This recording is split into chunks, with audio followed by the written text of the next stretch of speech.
Hello. Hello. Well, definitely hot. All right, welcome everyone to the Strategic Visioning and Budget Workshop, February 14th, 2026 for Richland Hills. The call to order will be public comments first. Anybody in the public want to speak now? Hello. Okay, very good. All right, let's move on. Jason, if you want to lead the rest of it, that's Yes, sir. from here. Happy to do it. Well, good morning, and I appreciate you all taking the time on a Valentine's and a President's Day weekend to be up here. That wasn't my intent, and I think if you ask my wife, she's probably as furious as everybody else. And I promise it won't be till noon. You know, I think in the email I said, let's go 8 to noon. We're probably an hour and a half. I mean, this really depends on how much dialogue you guys want to get into. For me, this is a high-level look at how do we start kicking off the fiscal year 27 budget season. We've got some major headwinds, okay? I'm gonna show you a slide about sales tax. We all kind of knew that some of the companies had left that were big sales tax payers. Yesterday, the latest number came out, so we were 27% down. Wow. February over February, which puts us, I think, on track to be slower than what was budgeted for sales tax, okay? So we've got to make some big decisions as we move forward. So that's really for me to kind of recalibrate. You all have been together for a couple of years at least now, and you know what each other's priorities probably are, but I want to hear it from everybody what your top things are. And I thought we could start off today by, you got a pad in front of you with a pen. If you could just write down what the reason was that you moved here. Whatever that was, why did you move to Richland Hills? And then, you don't have to write it down, but I'm gonna ask you if you'll go around the room and share that for us. And then the second thing under that is, today, is that the same reason you're still here? Is that reason changed at all? Or are you still here for the same reason why you moved here? And that's just kind of get your brain kind of flowing here. Mayor, if you want to kick us off, if that's something you feel comfortable talking about. You bet. So we looked around a lot of areas and tried to find a house that wasn't a two-story, something that we could get old in, and a quiet place. And that's one of the best selling points about Richland Hills. It's pretty quiet here. We sit out on the back porch, have a glass of wine and cigar, and it's just super peaceful. And also, there's a lot of community spirit here, it seems like. Maybe not enough. I think we can do better with that, but also the location. With all the highways around is a big selling point for this place. So, that's it. Is that still the reason why you're still here? Yeah, Okay. yeah. Well, when I came to my house for an estate sale, I had already put a bid on a house in Watauga. And I came for an estate sale, and I bought a house. Because when I pulled in, I saw all the beautiful trees. The neighbors were just so sweet. I mean, I just pulled up for an estate sale, and all the neighbors and everything just started greeting me. And then the location, because I travel all over the place. When I bought my house, I was all over the place with my company. So it was the location, the trees, and the neighborhood. Okay. And it's still the same as today. I came because my dad bought a house here and I needed a place to move into. That is not why I'm still here. I'm here because I love the community. I love being involved, and I knew I wasn't going anywhere. So eventually bought my own home, and I'm not going anywhere. I hate that I put down at the end, by the way. I feel so isolated over here. It's sad. No, it's fine. Move over one to your left. There's nobody sitting there. I thought somebody was. Mr. Gomez? Well, for me, it was not love at first sight or anything like that. It was just I was living close by in North Richland Hills, and then when some friends moved to Richland Hills, I started coming here and seeing the place, and I said, yeah, might as well get a house here. But then it just grew on me because there were things here which I really loved. Like the mayor was saying, you got mature trees, you got access to the freeways, and you got, it's so centrally located to everything. And when you, after a hard day's work, you come home and you sit in the backyard, you actually feel like you're out in the country, there's no, it's just enjoyable. And we met a lot of friends around the way, so now this has become, my home, and I love it now. Same reason why you're still, Yes, the same reason why I'm still here is just because of the community, again, the uniqueness of Richland Hills is because of where we are located, and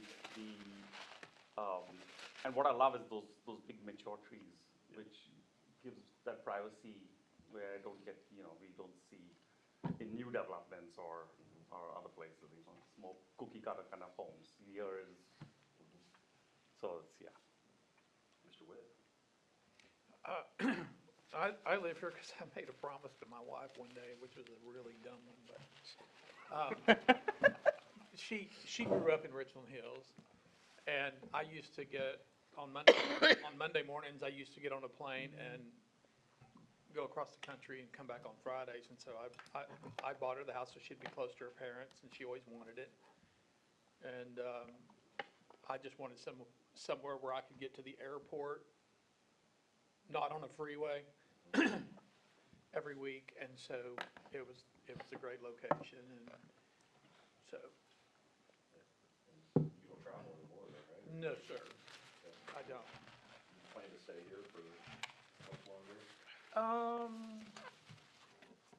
I think so, I mean, I wouldn't, but I think, and right now, we have our in-laws that live with us, and so, we have a while to go before we can make any decisions on that, but, yeah, I mean, I guess I plan on it for short term anyway, Sure. you know. That's fine, I just, No, if there's, Mr. Easton, how about you? So, I've lived in the Fort Worth area for 35 years. We moved here in 2019, and the reason I moved here is my office was in Riverbend Business Park, right across 121. I was like some of these people, I wanted a bigger lot, and that equates to quiet, and that was really important to me. I didn't want to be on top of my neighbors. I really like the trees and everything that we have in our yard. I mean, this place is close to a lot of things. And that was not, I came from Aledo, so we weren't close to anything up there. So I didn't even think about that when we moved here. That wasn't initially important, but then I realized that was really important. So why did we stay? 2.6% interest rate. Friends that I mean, just literally, that's why I can't buy the house that I have now for anywhere near what I bought it for then. And that happened to be a great time to be buying houses back then. The friends I've made in town, the neighbors, I mean, I've lived a lot of places that I have the best neighbors, and not just next door, but all of these folks are all neighbors. Our city's so small that everybody's neighbors anyway. And really, I felt like my ability to influence my quality of life and as a side effect to everybody else's, that's pretty important to me, so that's another reason I'm staying. Yep, I moved to Richland Hills to save about 6 hours a month in commute time. And I was looking for lakefront property and hadn't found anything that worked, and found a location over here that had place to park camper, which I had. The folks around next door said it wasn't a town with an HOA attitude, which was a win. And they said that it's only 15 minutes from the airport via the back roads. And for me, that was critical, because I was traveling the world, in and out every day, and being able to go straight anywhere in the world was a win. Yeah. So, I knew it but didn't know it. I would never leave here. My wife is, after 40, 50 moves in her life, she has decided she's going to die in that house. So I will be there at least until she's gone, which means I'll be there forever. Yeah, okay. That's great. Well, I appreciate the feedback here, and the reason I'm asking is just to really kind of paint a picture of what are your intrinsic values and priorities of why you, what was gonna be important to you? Because I'm gonna get to another question now. Not trying to make you do a bunch of homework, but if you were to write down from a city perspective, things, if you can draw a cross on your pad here, and on the left side, you would put urgent, not urgent, urgent, not urgent, and then important, not important.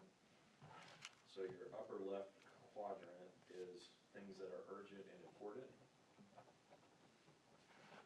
Things that are on the right quadrant on the top is not urgent, but it's still important. And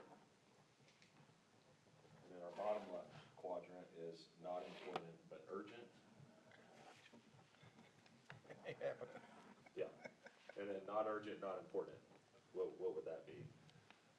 And then I'll give you a couple minutes just to kind of write down from your perspective, what are some of those things that are the most urgent and important? And really, I want to know, I'm going to ask to tabulate these later, but I want to track what you're saying is important to you. And then really, I think staff's job is to figure out from interaction with you all, what's urgent or not urgent. If there's a water leak, obviously that's urgent. If there's a traffic accident, that's going to be something urgent. But talk about landscaping. I heard a lot of talk about trees, how important the big trees are. Density. Sounds like low density, where people live at least, is important. What about opportunities for new redevelopment? So just if you give me a couple minutes just to think through this, and at least write down a couple that you feel are urgent and important, that'll help me when I start next week to start getting through some of these things as we bring you council agenda items in March. And we'll revisit this section, so I'll start kind of talking about some other things while you're thinking. But what we've, when we start this budget process, it's important to know what your true north is, okay? And if anybody here in the military or family members military, there's a compass at some point. That's true. So if you probably know Grid North, Magnetic North, True North. There's actually a really good book. It's like, what's your true north? And it talks through these things. But Grid North, you know, if you took a globe, think about like the globe that you had in elementary school, and you took it off and you made it into a flat map. Well, that gets distorted, right? So you can't take a sphere and turn it into a rectangle without distorting it. So really what the Grid North is when you're trying to decide where do we want to go, who do we want to be, if you use the Grid North, you may have a different response depending on what longitude you're on. Those are things that we've always done it this way. We don't think outside the box. Those are coloring within the lines. That's what Grid North is. Magnetic North is what a lot of people feel like, okay, that's the North Pole. However, the North Pole magnetic north moves. It's constantly changing, 35 to 37 miles per year. And if you're focused on that, if you think about being on a council meeting and a citizen gets up and says, you guys are the worst, we've got traffic issues on a street that may not even be in Richland Hills, but we turn our focus to address that, and that may not really be an issue. But if it takes our eye off the ball, that's what magnetic north is representing. This is the bright, shiny objects. It pulls you off course. You'll hear me probably bring this up a couple times when we go to an agenda and we're bringing a project to you. We're going to tie it back to your true north and what you say is your vision and mission and your values. And if there's feedback during the meeting that says, hey, we're not going in the right direction, we're going to ask you, are you thinking magnetic north right now or true north? There's a lot of social media. I come from Mansfield, so we had a whole website dedicated to negativity activity, there's about 8 people in the whole community that would put about 500 comments a day. They would do open records requests every day that just pulled out, put things in the wrong context to be negative. And council in Mansfield said, you know, it's not going to affect our true north. We know what we're doing. These are 8 people. We've got 89,000 people that live in the city. So 89,000 minus 8 are apparently happy. We don't care. Yeah, so they would, you know, we would address things. We're not gonna ignore people in the community. But we don't want you to focus on the vocal minority. We want you to focus on your priorities. So that's what True North is. It's a fixed geographic point, so it never moves. This is something that you aspire to be and where you aspire to go. And then we'll constantly remind you what you told us that was. And this could change. I mean, some things can change with the market or the economy. There's going to be outside forces that play against us. But for the most part, your true north doesn't change. Okay? So here's where we start looking at the budget side, okay? So council is going to define the what and the why. So what's getting budgeted? Why is it getting budgeted? Staff then, our job is to go determine how do we fund it and when, or how do we implement these things and when. So the budget is your primary policy tool. That's what you're using to implement your true north, your vision. So here's a challenge for you. There's Henry Ford, I think John Maxwell, there's a few others that have said it, so I think Henry Ford is the actual person that wrote this. But if you always do what you've always done, you'll always get what you've always got. Right. And I think that, when I think back to other places that I worked, there you can easily tell the cities or the mentality where that's been the true thing. That's it. We've got to be willing to try something new. And so I am going to ask you to dream, take out any constraint, whether it's money, resources, staffing, and think, if in a perfect world, what is the one thing that I would like to see in Richland Hills 20 years from now? So it could be anything. You want Disney World down on the other side of 121, whatever it is. You want this to be the most beautiful community in the country. Tell me what that one thing is that you would want. It's got to think big picture here. And then when you think a minute, then I'm going to ask the mayor to start and tell us what he thinks. I'm ready.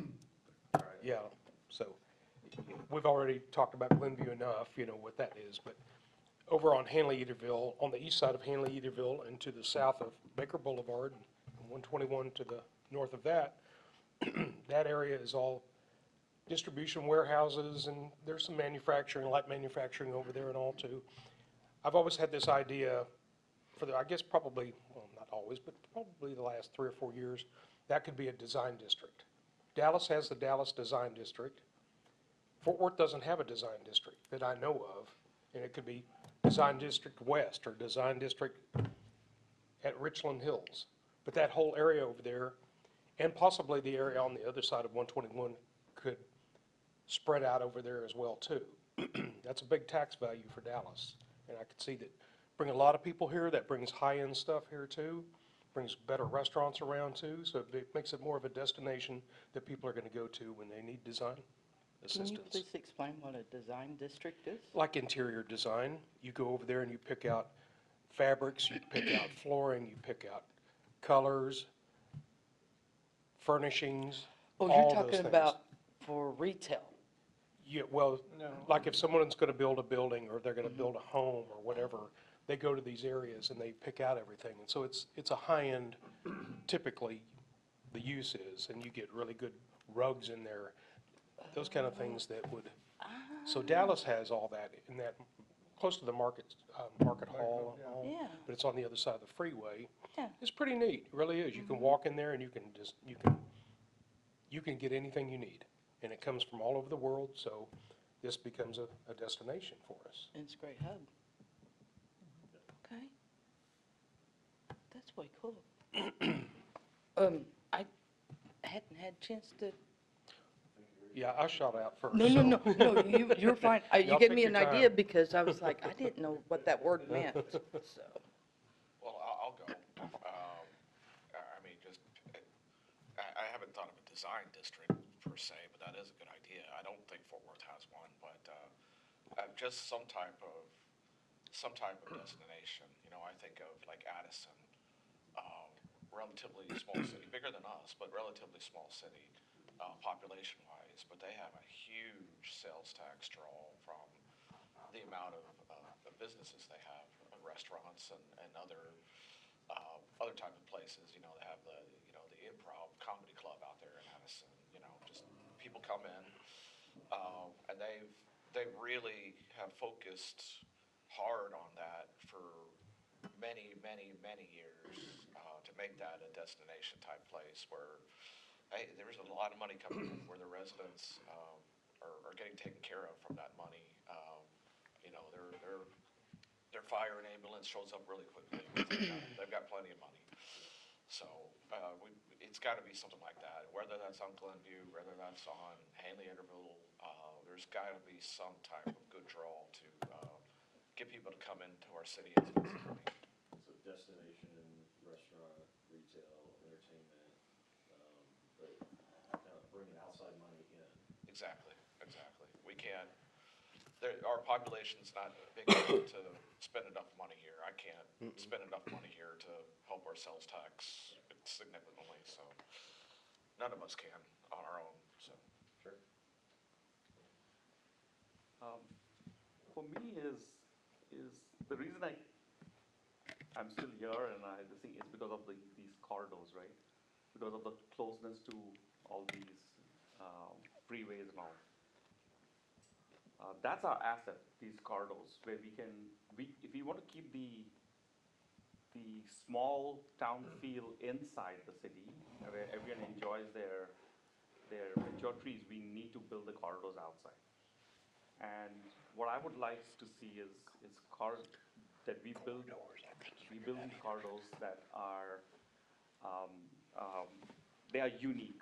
Each one, I would like to see a unique corridor, where if tomorrow I want to go to this part of it, I'm got a different experience.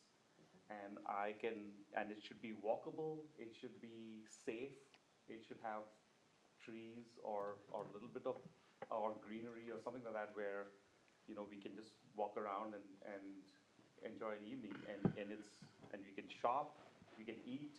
Yeah. So, but each one has got to have its own little specific, you know, it's. You're gonna linger. Yes, we got to linger, and it's going to be different. Like tomorrow, if I want to go to another place, it's going to be a different experience. I have different things happening there. More entertainment on one side, more shops on another side, all that kind of thing. Okay.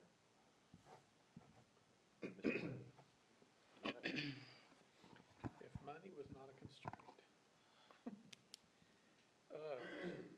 Well, you know, in a perfect world, I guess, you know, along the lines of what Roland is saying is, you know, I guess for about 35 years now, my wife and I, every year, we go about 2 weeks down on 30A in Florida. And you know, you've got all these little small towns. You got Seaside, Seagrove, Seacrest, Rosemary, all of that. And every one of them, as small as they are, every one of them has their own little niche. But at the same time, everything they do is to bring out the crowds. And one of the things that they have built over in a little town called Seacrest is, you know, it's all outdoor venue. It's big pavilions, you know, covered, little huts built very nicely for all kinds of food and little, you know, shops. But the whole thing is there's also a stage there, you know, so if there was a big musical venue, you could still have it. Or if there wasn't one, you know, there's just a humongous big screen TV for all the, you know, and it just brings everybody out. It brings everybody in the community out. And I think we're in a big need for something like that eventually.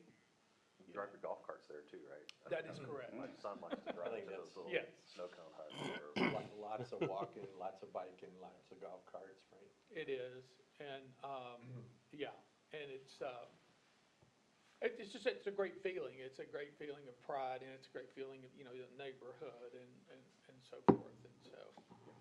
So when you said, like bringing the community out events, I know that, I'm gonna sidetrack for just a second. Is the July 4th event still one of the biggest ones? Yeah. Yep, right. And Christmas tree July lighting. 4th, Christmas tree lighting. Okay, because we got our Yeah. 250th birthday coming up, so. That's right. So I was on your SWAT square, right, the urgent, important thing for me, and I'm telling you this because it's the foundation to my answer, is diversify our revenue streams. That, in my opinion, is the most important, most urgent thing. We're suffering because we haven't done that as much as maybe we should have. So with that, my dream, money is no object, is that the area that was the train station turns into a deep Elm-like, Magnolia Avenue-like, a place where everybody can come out anchored by the largest indoor pickleball facility in Texas. And I say that because we have the largest one in Arizona, out west. We have the largest one in Florida, out east, and we have nothing in the middle of the country, right? The largest one we have is probably in Rockwall, not central like we are. And I think that could be, if there's a way to put that together, we have the space over there, we're in the middle of everything, and it would be, and what I said was, largest indoor pickleball facility in Texas, ground zero for largest pickleball tournaments in the South. Just so happens we're gonna meet somebody in the next couple Good. weeks to look at something like that. So I had two things. So that, I mentioned Magnolia Avenue, it's sort of like Mike's comment, 30A, a walk, bike friendly place where people can gather for a variety of reasons, eating, concerts, hanging out, walking on the sidewalk, just that kind of thing. We've danced around that topic here in the city. I think that's high priority and part of the diversifying our revenue sources. That's perfect. Mr. Steer? Yeah, I'm somewhat between these guys. Really thinking Grapevine had a good answer. Massive airport and feeding anything, guaranteed that you don't have a whole lot of property tax. So B2B, B2C, south, and then up in what is in the corner of the triangle up there, turn that into a meet and greet area, an eclectic environment. So, number one thing, increase keep it solvent. I think a clarification on that, increase revenue from outside of our city. Yes, that's, Because like Travis said, if 8,000 people spend, $10,000 a month here, it's still not very much money. that's not gonna make it. It's just, it's gotta be focused on outside revenue. Yep. I'd like to see an HEB on that triangle, An HEB, on the triangle. need about I like that. 10 acres from NRH to. Yep. Oh, they have some. They have it. One, we need Theirs one is more. 11 acres. There's 11 acres. Next, is it on the? Yeah, Yes. along side of Willman. Encore? Yeah, Yep. Okay. Yep. Happen to know a guy. Yep. But, yeah. close Wilman. Well, I have a slide on that. We'll talk a little bit about that. So before we kind of jump into more of like the granular budget kind of pieces. I'm sorry, Jason, Oh, I'm sorry. can I finish that?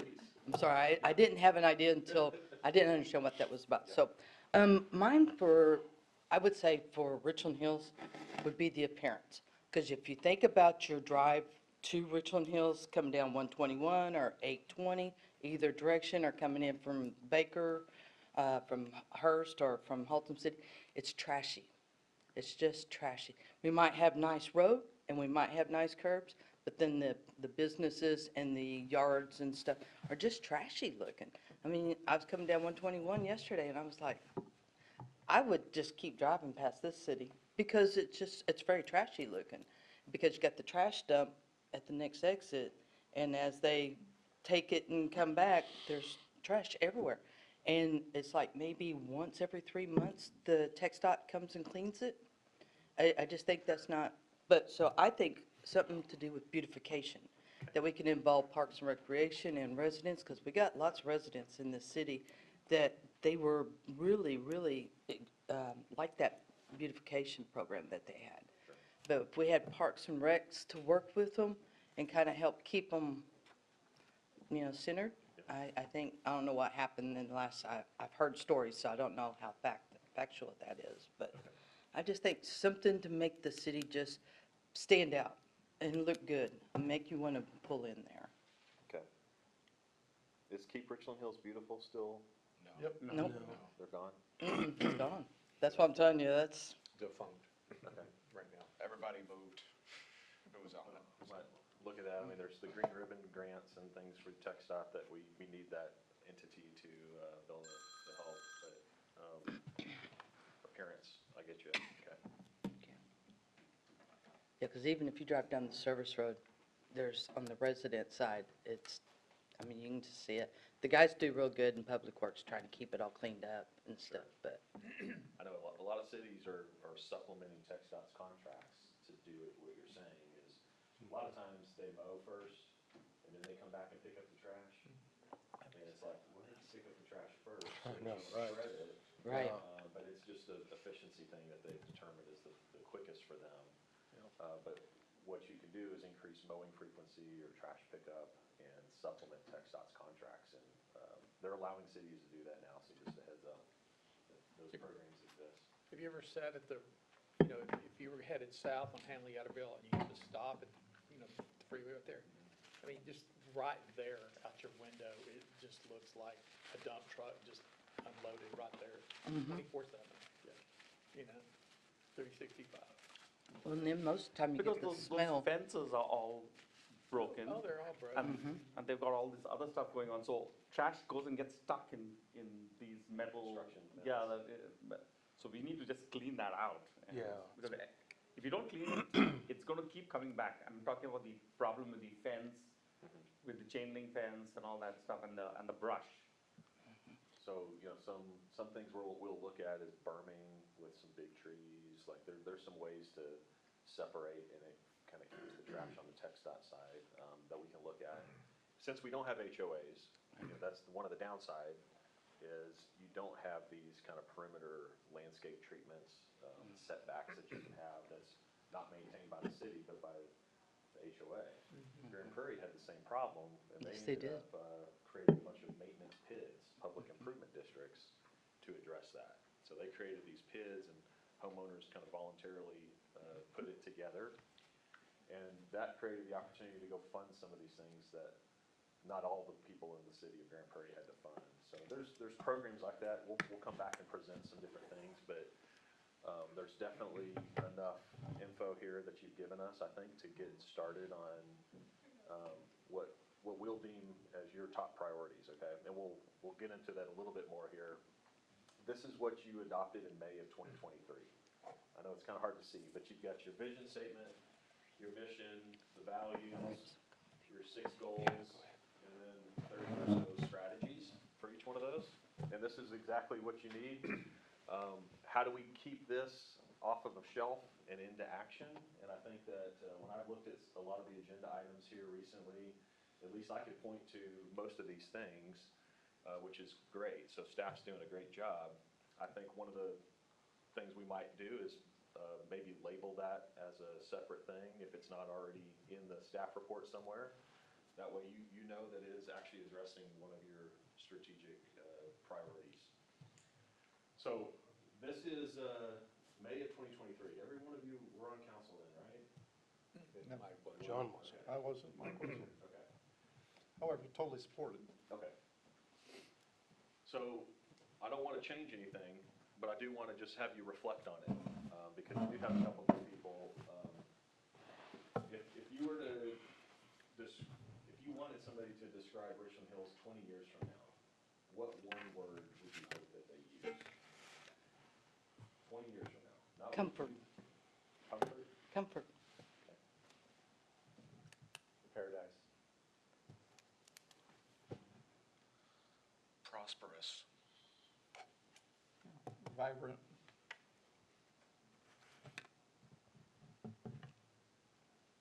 A destination. Get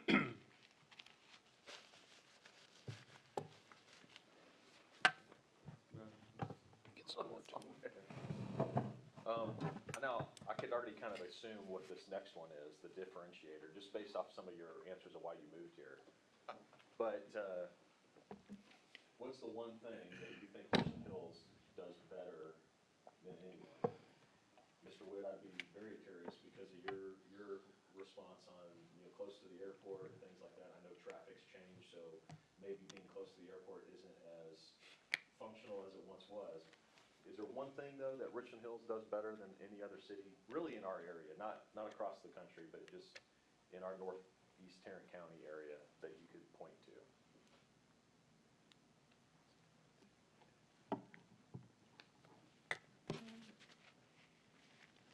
I guess better does not necessarily imply positive, right?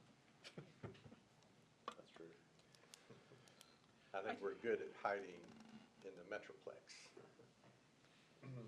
Our city's not well-known.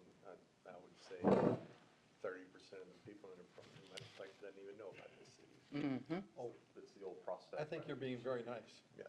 Mm-hmm. It's to see without being seen. I think they may think they do because they think we're in North Richland Hills. Mm-hmm. Yep, yeah. For the original. I think that the city has, I'm actually surprised, and I think it can be to a fault, but I think that this city has a lot of empathy. All of our leaders, all of our directors back here, that's the one thing that I've learned is, and like I said, sometimes I think it's to fault, but I think we have a very empathetic group of directors, and that is not a bad thing. Nope. That's not a bad thing at all. Because there's times when I've always been, well, you can't be a little pregnant, you either are or you're not, right? And I think the city has shown me that there really is some gray in some areas. And if you happen to be involved in that gray, then an empathetic city is wonderful, to everybody. And I like that. It's not just, we still have to follow the rules and we still have to be held accountable, but I think that pridefully our city does it with a lot of empathy. And that's great, especially when you're talking about your police department and your fire department and, that type of thing. So I think we do a good job of that. I think loyalty, people feel loyal to this town. A lot of people move away, move back. You came back, and it wasn't just because of the commute, but you're familiar with the area. So we just see that a lot of people love it here and they want to be here. And you hear so many people that have been here before too. So there's a lot of loyalty to Richland Hills, even though we get confused with North Richland Hills, but we're going to change that. So Because of being a small city, the council and the staff and all is very accessible to the citizens. A citizen can just take up, they know most of us, or they can send an email to us, and we'll respond back to them, and we'll try and figure out what the problem is. So it's something which will get lost in a big city.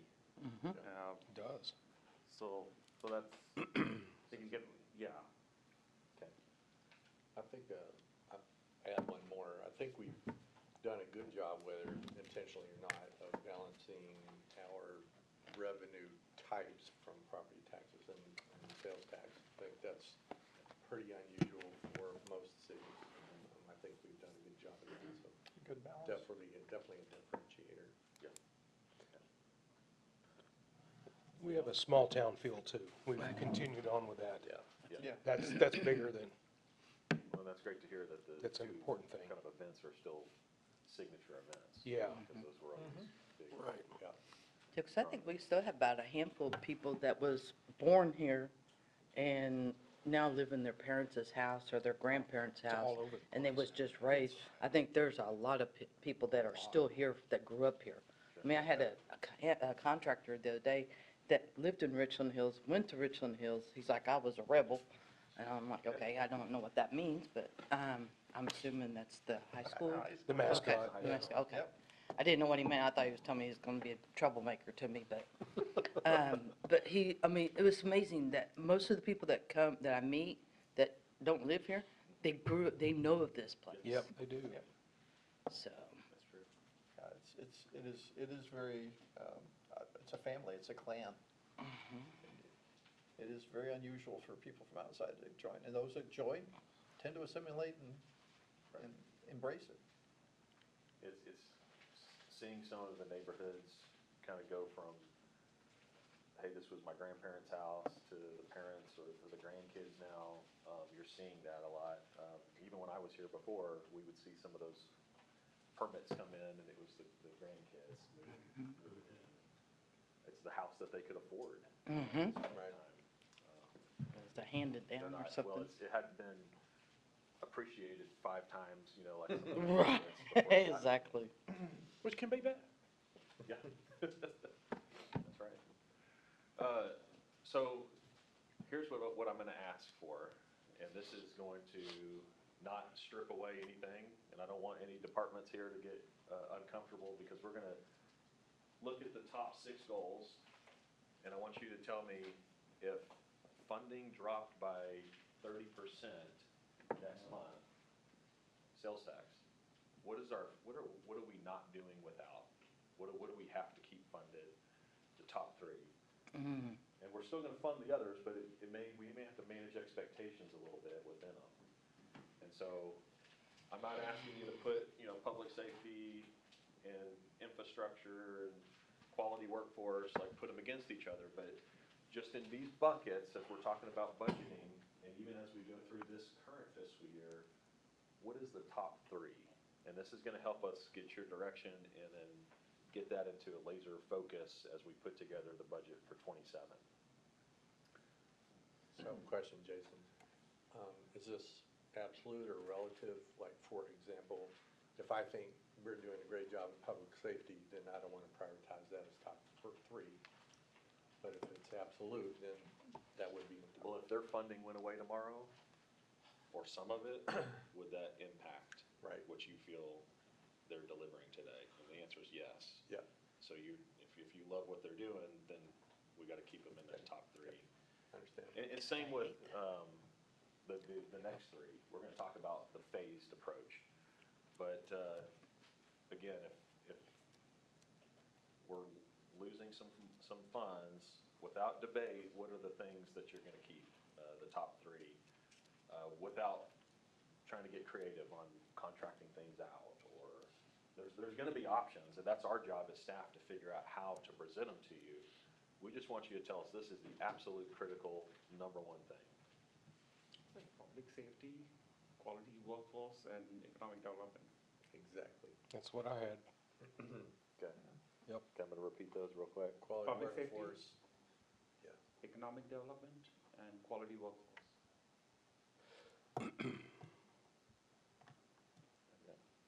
I'll go with that. I want to be different. Facilities, infrastructure, public safety, and economic development, and I put economic development on top. Okay. And see, and I did economic development, community engagement, and public safety. I want to keep the water flowing.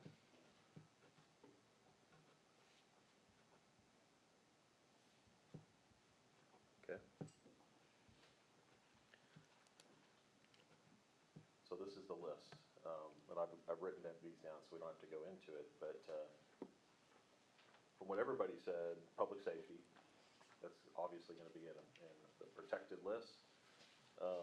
Economic development. Economic development is in there, and then we've got, a few of you said quality workforce, some of you said capital community engagement. What do we want as our number 3? I think 3 of us said quality workforce. Yeah, 3 said quality workforce. Yep. Okay. 3 is split, so. rubbing my own back here, but, Got it. I mean, those are tough. Beyond the first two, it's tough Mhm. to Yeah. decide. Can we not just put all six Well, over that's in why that we three? got all 6 on. Right. That's why, yeah, and we're gonna Right. figure out that you're gonna have all these things, but we're saying like, hey, if, we're not doing a targeted budgeting or a, hey, this is what we got last year, we're gonna add 3.5%. That's what a lot of cities will do. And if we didn't have to worry about revenues, that could be closer to what we do, and that's maybe what you did in the past. Probably not last year, you had to likely cut some things. But you take your 6 goals and we say, okay, here's our revenue, here's how we're gonna fit everything in. In this case, if we had to cut some things, we may have to take the phase ones and say, we're not cutting it, but we're maybe going to draw it into 2 fiscal years. So a capital project, I'm gonna give you an example. I don't wanna start a debate on this, but Glenview, okay? If Glenview is a $15 million project, okay, and it's $5 million of city funds, and then you've got grant funds coming from TxDOT or Tarrant County, $5 million is still a lot of money. Yes, it is. And is that something you want to do right now, or can we, and my question is not is to have you answer it, but, you know, if we're looking at, is it full depth reconstruction, all new utilities, what are we getting at the end of the day? Or, if it's the drivability, it's the function of the street, can we do just a mill and overlay for under $100,000, put in a sewer burst and put in a new sewer line, pipe burst it, you just run the bigger pipe inside the old pipe. There's things that you can do that if your goal is aesthetics, we can make it look pretty and keep the section the exact same way. If you're trying to do some dramatic transformative change and put medians and light poles and all that in there, then we need to spend the money. But I'm gonna ask you, probably one of the first things in March is we need to look at possibly pausing that Glenview project. Spending $5 million, and I don't know if that's the number, but that scares me. Pretty close. More. It's close to More, yeah, so that just scares me with seeing where the sales tax is coming in right now. And I know it's a priority, I know it's important, but How important is it? it's not in those top 3. And so if it's in the phase, then let's keep it on the project schedule, but we're gonna have to work through a lot of things. That's one example, okay? Like, we're still not abandoning these things, but we need to know from your perspective, what has to be on track, similar funding to what we've had in these top 3. So that's very critical, so I appreciate your honesty and feedback there, and I think staff, hopefully. Glenview wouldn't have even come into the radar had it not been for a 50% match from the county. Yeah, And that's just a fact. sure. But it turned out to be less than 50. Yeah. Well, Now. that was as a result of whatever, but it wouldn't have come on the radar. Right. And I think there's some private development opportunities Right. that are gonna drive more private investment in some of those things, some options. And I've got a picture or something that I'll show you that, like, as a developer comes in, and we're talking about, you know, this CVS and that whole corner over there, there's opportunities for the developer to put in street infrastructure, right-of-way improvements, and not just put that on the city. Or if it's public-private partnership, we leverage our public investment to maximize their private, and it gets them more bang for the buck, and it gets us more too. So we'll look at those things, but I just wanted to use that as an example of, hey, this is still a priority, I understand it is, but from a funding perspective, we gotta be careful, and that's one that we're not necessarily gonna lose a staff person or our reputation with the county. I mean, that's something Right. that I know the mayor will talk through with the county person, but we think we can be okay with that. All right, so this leads us into budgeting, and I think we've been going right about an hour almost. If there's, anybody wants to take a break, this would be a good time. Otherwise, Let's say. there's not a lot left. I just want to kind of share with you the process that we'll go through for the budgeting. Thanks, Teresa. And then touch on some economic development stuff. Good. One of, Let's keep going. Plow through? Keep going. Okay. You want 5 minutes? Go or ahead. do you want? No, I'm good. Let's go. Let's keep rolling. Okay, so I am gonna pass out something a little nerdy, okay? Now, bear with me. What good is it, cheap? This was actually a product of a professor of mine at UNT in the Masters in Public Administration. And I loved it so much, I asked him to email it to me, so that, this was years ago when I worked here before.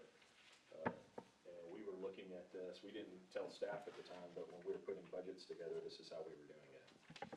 And it takes everything we've been talking about into mind. This is just a, take-home cheat sheet for you.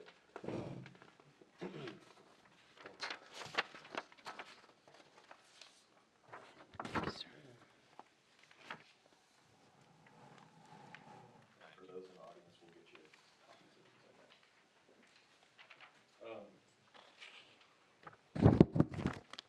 So this is our performance equals alignment. So when we're talking about budgets, you are the expectations, okay? So you're the E in this equation. The funding, the budget policy that we talked about, that's the O, and then staff is the A.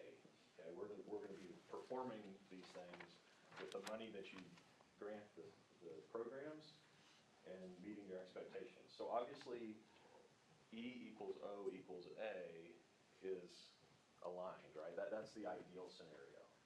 So your expectations match the funding, and we're performing to a level that matches all of those as well. What we would typically do this time of year is talk about the O a little bit more, but I need to probably be here a year or so before I understand all the data and where we are, how many man hours does it take to go mow an acre.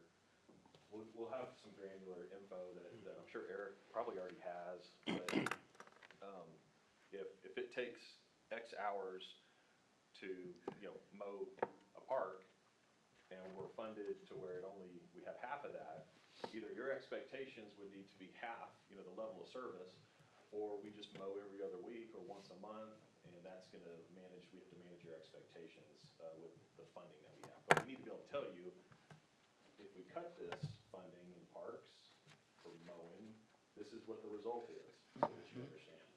And when we come back to you in a quarter, we'll be able to tell you, and you can give us feedback, and we can adjust things as we go. Yeah, I've always called that performance indicators. Exactly. Everybody had those, they had to meet those expectations because that was what was put into the budget. And at the end of the year, or periodically, you'd have to talk about all that too, just to see where you are on track. Do they need to raise a budget, lower a budget, whatever, so. And I've been kind of back and forth on the indicators. What is a performance indicator for public safety?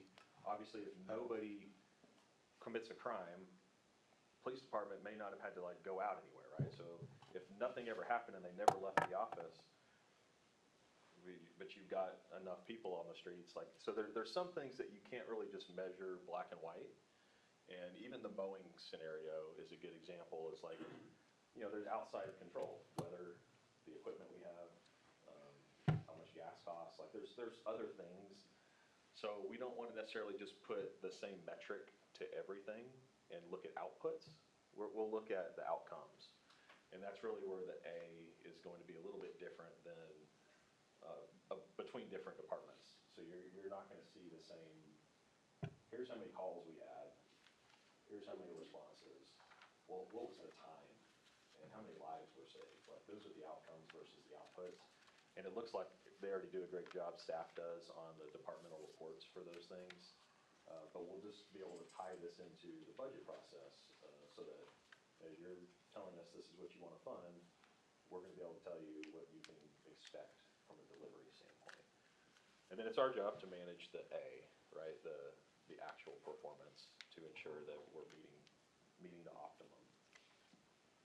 These are gaps, so this little sheet kind of goes through what these are. Really, the only example of the last one is 9/11, when you have public safety running into buildings, doing things that are above and beyond. That's kind of the performance legacy where you've exceeded those expectations. Obviously, with the weather that was, came in a couple weeks ago, you see our public safety, public works, going out and helping people. I think we even had somebody fall, trying to help, some folks, so we're grateful for that. But that's not really where we live all the time, so we're gonna try to manage that gap. As funding increases, actual performance, obviously increases, so rise over run, if you're a graph person or algebra. Doesn't mean that if you wanna get more performance always, that you just give us more money, but there's a break at some point where the expectation is. And I've talked to the mayor before about this, but using the old Vince Lombardi quote, we're always gonna seek perfection in all that we do, knowing that we won't achieve it, but in its pursuit, we will catch excellence. That's kind of what this is, right? We're shooting for perfection, and we'll be excellent along the way, and that's what's gonna tie back to your mission statement. Okay, so this is what we will be asking departments as we go through the budget. What is expected? We're gonna go back to the goals that you have. We'll look at the priorities that are projected, the phase, and we'll make sure that staff is able to address every line item to the detail side back to what those expectations are. I'll be working with the finance folks at, whether it's virtual or where we hire people up at that time, to go through and project revenues to understand where we are. There's a couple headwinds, so I'm gonna get into that a little bit next. But we wanna be measuring these things, so if we can't measure it, then we don't wanna present it to you. So we're gonna have to think through how we're presenting the budget. And as we change softwares into Tyler Technologies going forward, they do things a little bit differently on their budget software. It's something that we can look at from a tracking performance standpoint. But measuring it and not just assuming it when we come present to you. All right, let's talk about fiscal sustainability. Can we go back real quick on that other one? I think this is on the right track, correct me if I'm wrong, but we budget, we authorize things to get done. Sometimes there's not as much urgency to get those things done, once we approve those funds. And take, for instance, the backlit street signs, because that doesn't throw anybody under the bus here, but it took years to get that done. It shouldn't have taken more than 8 months, but it took actual years, and anyway, done wrong a little bit at first too. All the homework wasn't done on that, but anyway, those are the kind of things that when you fund it, let's get it done, Well, I'm hoping we're not funding anything or putting anything on the agenda that's not in the important, or for sure, the urgent and important. Right, And if it's in that quadrant, then it's gotta be ready to go. you bet. I mean, just working with TxDOT, if your project's not shovel-ready, then you're out of luck. Back That's burner. right. So we'll make sure that when they come to you with agenda items, that we're ready to go. And that we get commitments from any contractors or consultants that's the same. And that's easy for me to say. I know That's there's good. things that happen outside of our control. I but we mean, will do our best. the park pavilion and Yes, the restroom, Those restrooms are Right. 4 that's years. been And now That's it's- insane. for years. That's, That 4 or is 5 years absolutely that got insane. approved before I finally got back on council in May of '22. It was already approved before that. And so the whole time I've been on council since 2022, and it's just still been this and that, and it's ridiculous. Where is that one now? The The bathroom. bathrooms and Yeah, so one was got for Creek Creek Trail. Trail, Yep. Okay. but when we got that, but then figured out that it's in the floodplain.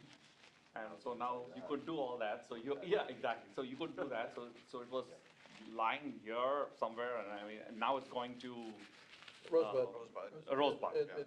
But the Cape Baker But- Park should have been done. Remember, we had Creek Trail and Cape Baker getting bathrooms. Yeah. And we pivoted from Creek Trail to Rosebud, but Cape Baker was always gonna do it, and it still hasn't been done yet, and that's 4 years ago. Okay. So, There's It was an huge- engineer screw We up. could drive a car through the storm drain culvert that I put in when I was here, through Cape Baker where the old building was. We changed the drainage in that part. So I don't know if there's reasons for those, but It just, no, it's on the other side, but, it's on the park side? yeah, it's on the park side. Okay. yeah, compared to the street signs, the park stuff is just Yeah. abominable. Cool. But, and that's not to say that we don't need restrooms in Creek Trail. We need to do something over there, but I think we need a Pause. whole new thing on that part, in my opinion. We could talk more about that, but, it's, you know, I drove through all the parks and stuff not too long ago with my kids, and, that's just one that feels like it's just outside of town. Like it's kind of nervous. I don't want the kids walking off by themselves. Not for people, but just falling off into the creek or something. Mhm. Yeah, yeah. Yeah, there's no, It's just a weird park, and it's. It is. You know, it was donated back in the day, so, and it's got a weird access to the hotels. I don't know if y'all know that gate. That's on Right. the Yeah, hotels. oh, yeah. Yeah. Can I speak? Sure, go ahead. The reason the restrooms were planned for Creek Trail is because, I don't know if you remember, that they were talking about having concerts and things out there. Right. And concession stands, and they were, if we were gonna have community events out there is why they needed the restroom. Right. Food trucks. Right, you want yeah, a food truck. was Food just dropping trucks, it right. off. Yeah, there was talk, Yeah. but there's, You can still do. in our master park plan, we talked about having, like a little pavilion there, a little sit-down, outside type of thing for whatever.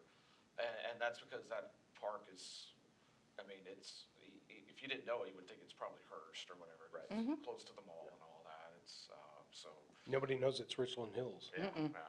Right. Well, that's where, you know, when we talk about this True North and the things that you told me, you know, the appearance, the design districts, the entertainment districts, we'll put together this economic development strategic plan that's gonna address a lot of this. And I think we'll look at the target areas.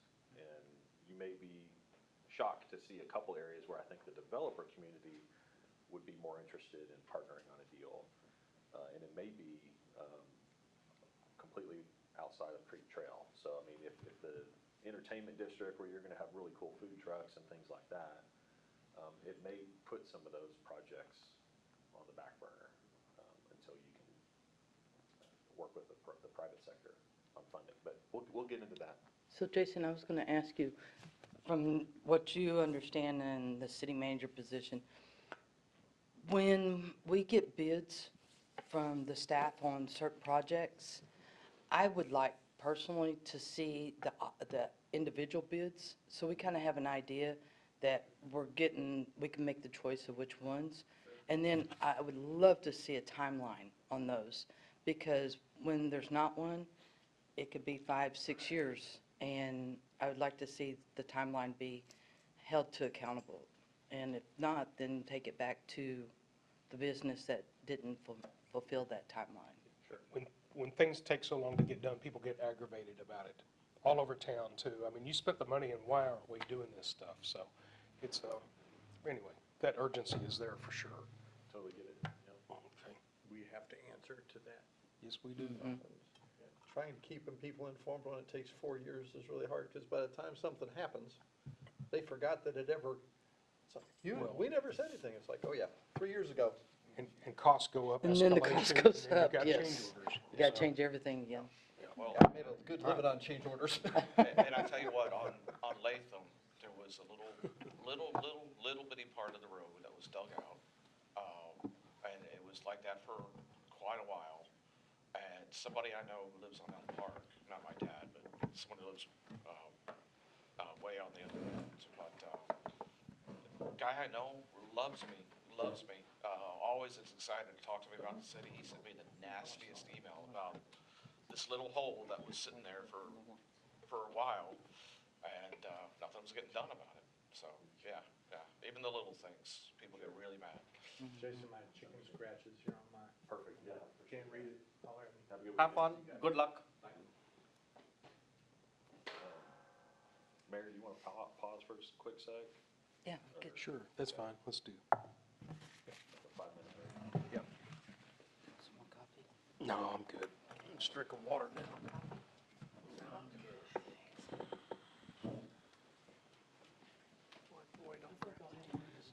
You wrote the change orders, I was the guy that scrutinized the change orders. No, Oh, I didn't you write- don't get that. You're That's right. what I did. The hell? Oh, my goodness. We had a good time with you. There were donuts? Lost a few times, too.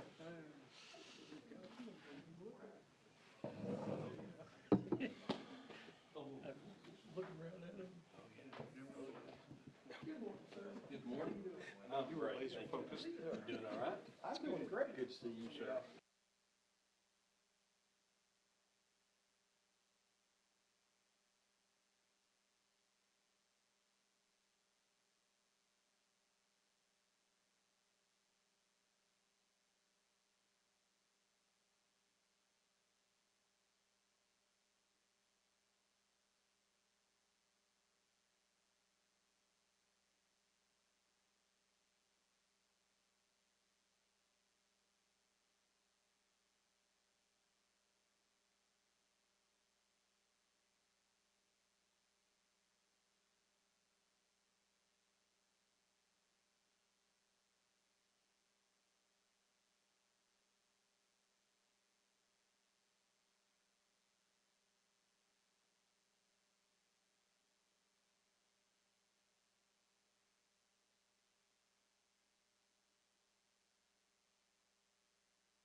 All right, now we're there back. we go. All right.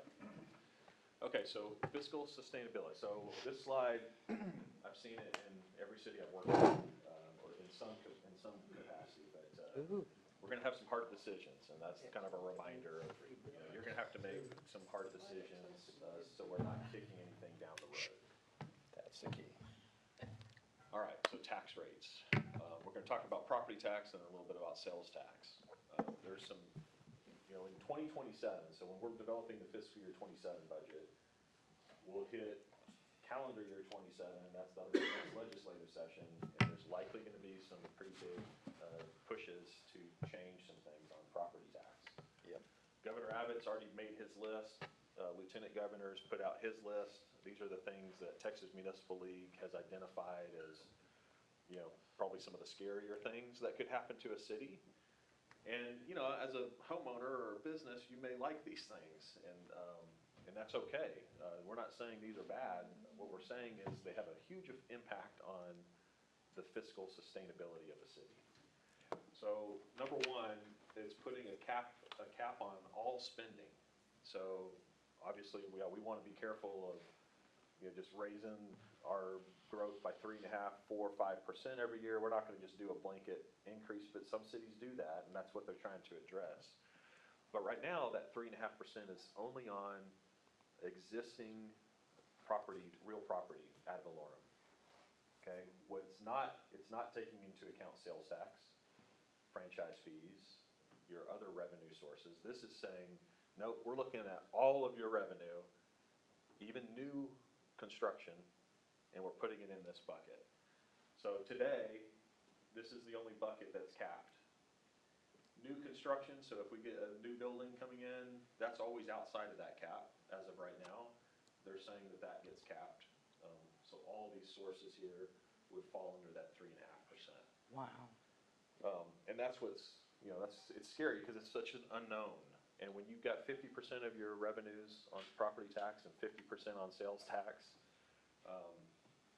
before we could say, okay, well, we're gonna put more emphasis on sales tax and keep trying to drive that up because we know they're just gonna work to eliminate property tax. But if they're putting the cap on everything, that's gonna make it a challenge. Some of these voter requirements that we kick in. So you did your de minimis rate last year, right? And the timing of when you put those public hearings out. And if you remember, that takes your M&O rate plus $500,000 plus your INS rate combined. And it's greater than the voter approval rate in most cases when you do that. But before, you could trigger, petition. Somebody could come in and it took like 38% of the last gubernatorial election to sign a petition to put something on a ballot. The challenge here is if you do this de minimis rate, and somebody 15% now comes in and puts a petition to bring the tax rate to the voters, then the voter approval tax rate can be automatically triggered, and then that's significantly lower revenue, like automatically. And there's some other things that we've got to just track. TML does a really good job, that's Texas Municipal League, of helping cities kind of stay on top of all these things, but it's just one part of what we're looking at from a revenue standpoint. Okay, sales tax. This is what we're seeing since the fiscal year started, okay? So October 25 to October of 24, compare those, we're down 14% that month. November, December, we were down 41%. Wow. January, this is the number that just came out yesterday, we're 27% down. This is kind of hard to see. You'll have this presentation, so we'll email it, put it on the website. But you can see this chart just shows kind of the negative year over year. This is the industry chart. Okay. This top is wholesale trade. That's where we lost December 60%. January was 42%. That's the Stewart Irby's, some of the bigger companies. I think Johnson Controls, there's some dips down. Retail trade and other services, which are just maybe financial services or very small. So these are like we're probably getting $20,000 a year in other services versus retail trade is like your CVS, El Chico, those type of things. Walmart. So if those are still doing well, and we're seeing growth, those are the types of sales tax that we need to start diversifying, because obviously Right. wholesale trade represents right now about 50% or a little bit A little more bit, about 60, yeah. of our total sales tax collection. So if we're relying too much on that one area, Yeah. when I go back to your list of entertainment, Yeah. design All that. districts, that brings us back into kind of a mix of new retail trade. Now, So what's other services? What falls under that? that's like, Yes. sometimes like, 'Cause that's quite significant. it could be, well, at 83% growth, it could be alarm company. So if, I think we've got a couple here in town. Yeah. If somebody signs up like subscription, A service type business. Oh, services type business. Yeah. Okay, like Brown, yeah. okay. True Green's still here. I'm not- Yeah, they are. Yeah, Mhm. they are. Those type of companies Okay. generally fall into there.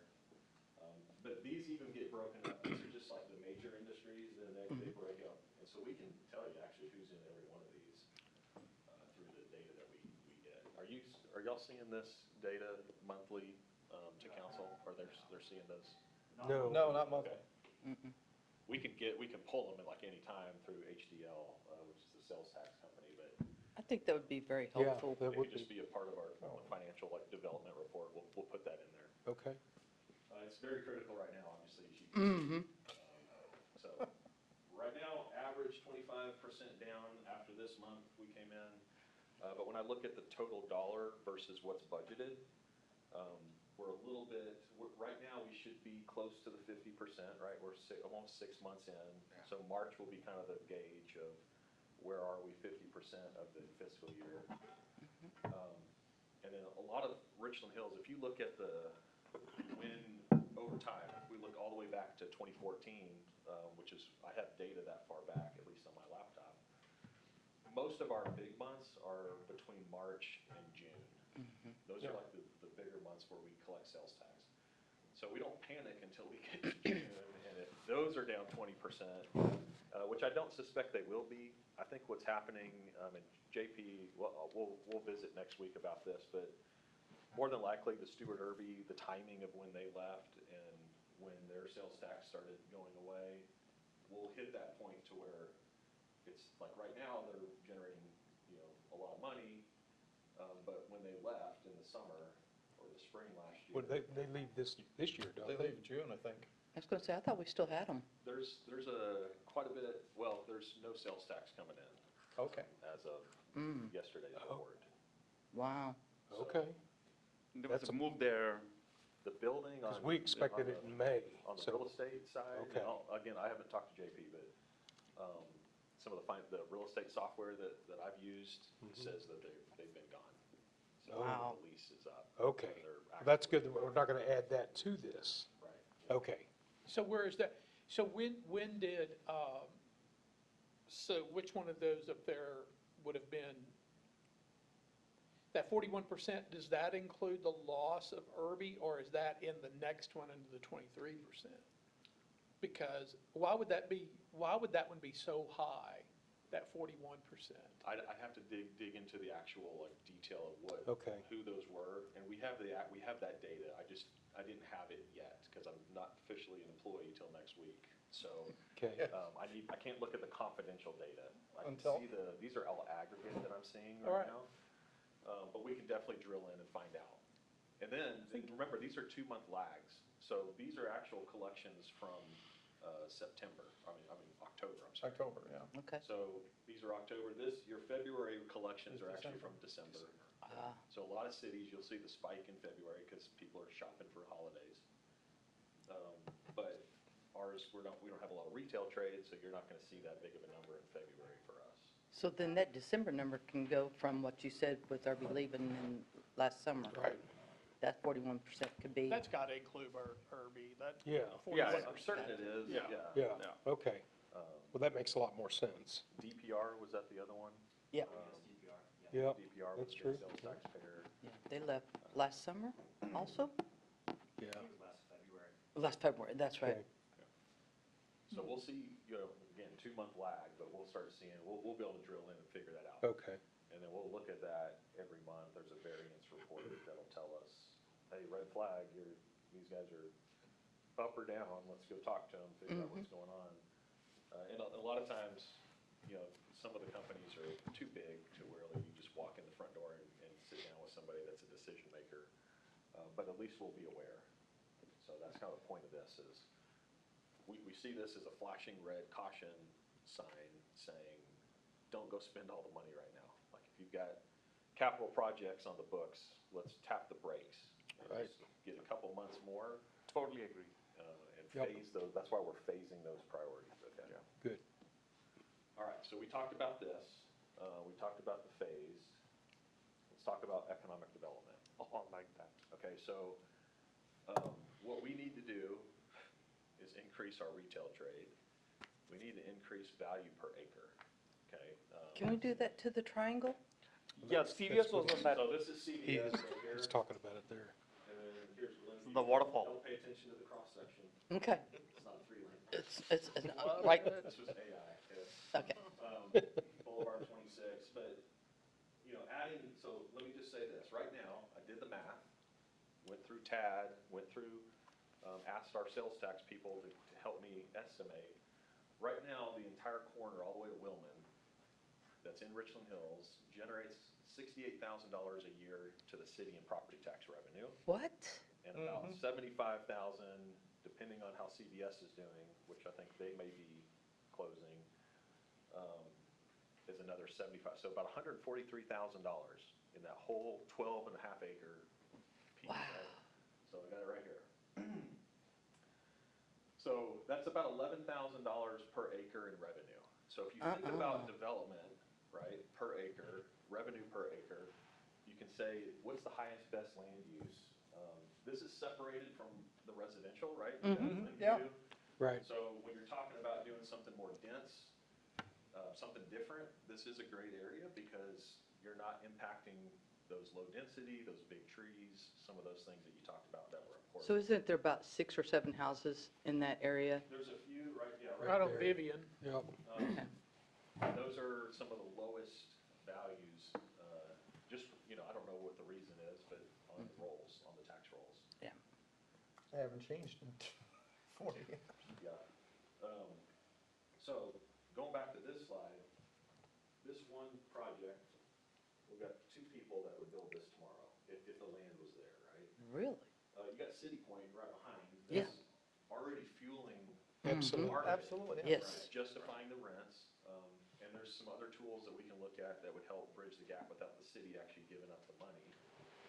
But this would generate, just this one building, maybe 1 or 2 of these, about $1 million a year in sales tax, in Wow. property tax, okay? So that's where I'm thinking, if there's some opportunities to do something here, and I don't know if that's, hey, instead of spending $5 million on Glenview, we spend $5 million to go buy properties. Or work with the private developer to do that, and that's our incentive.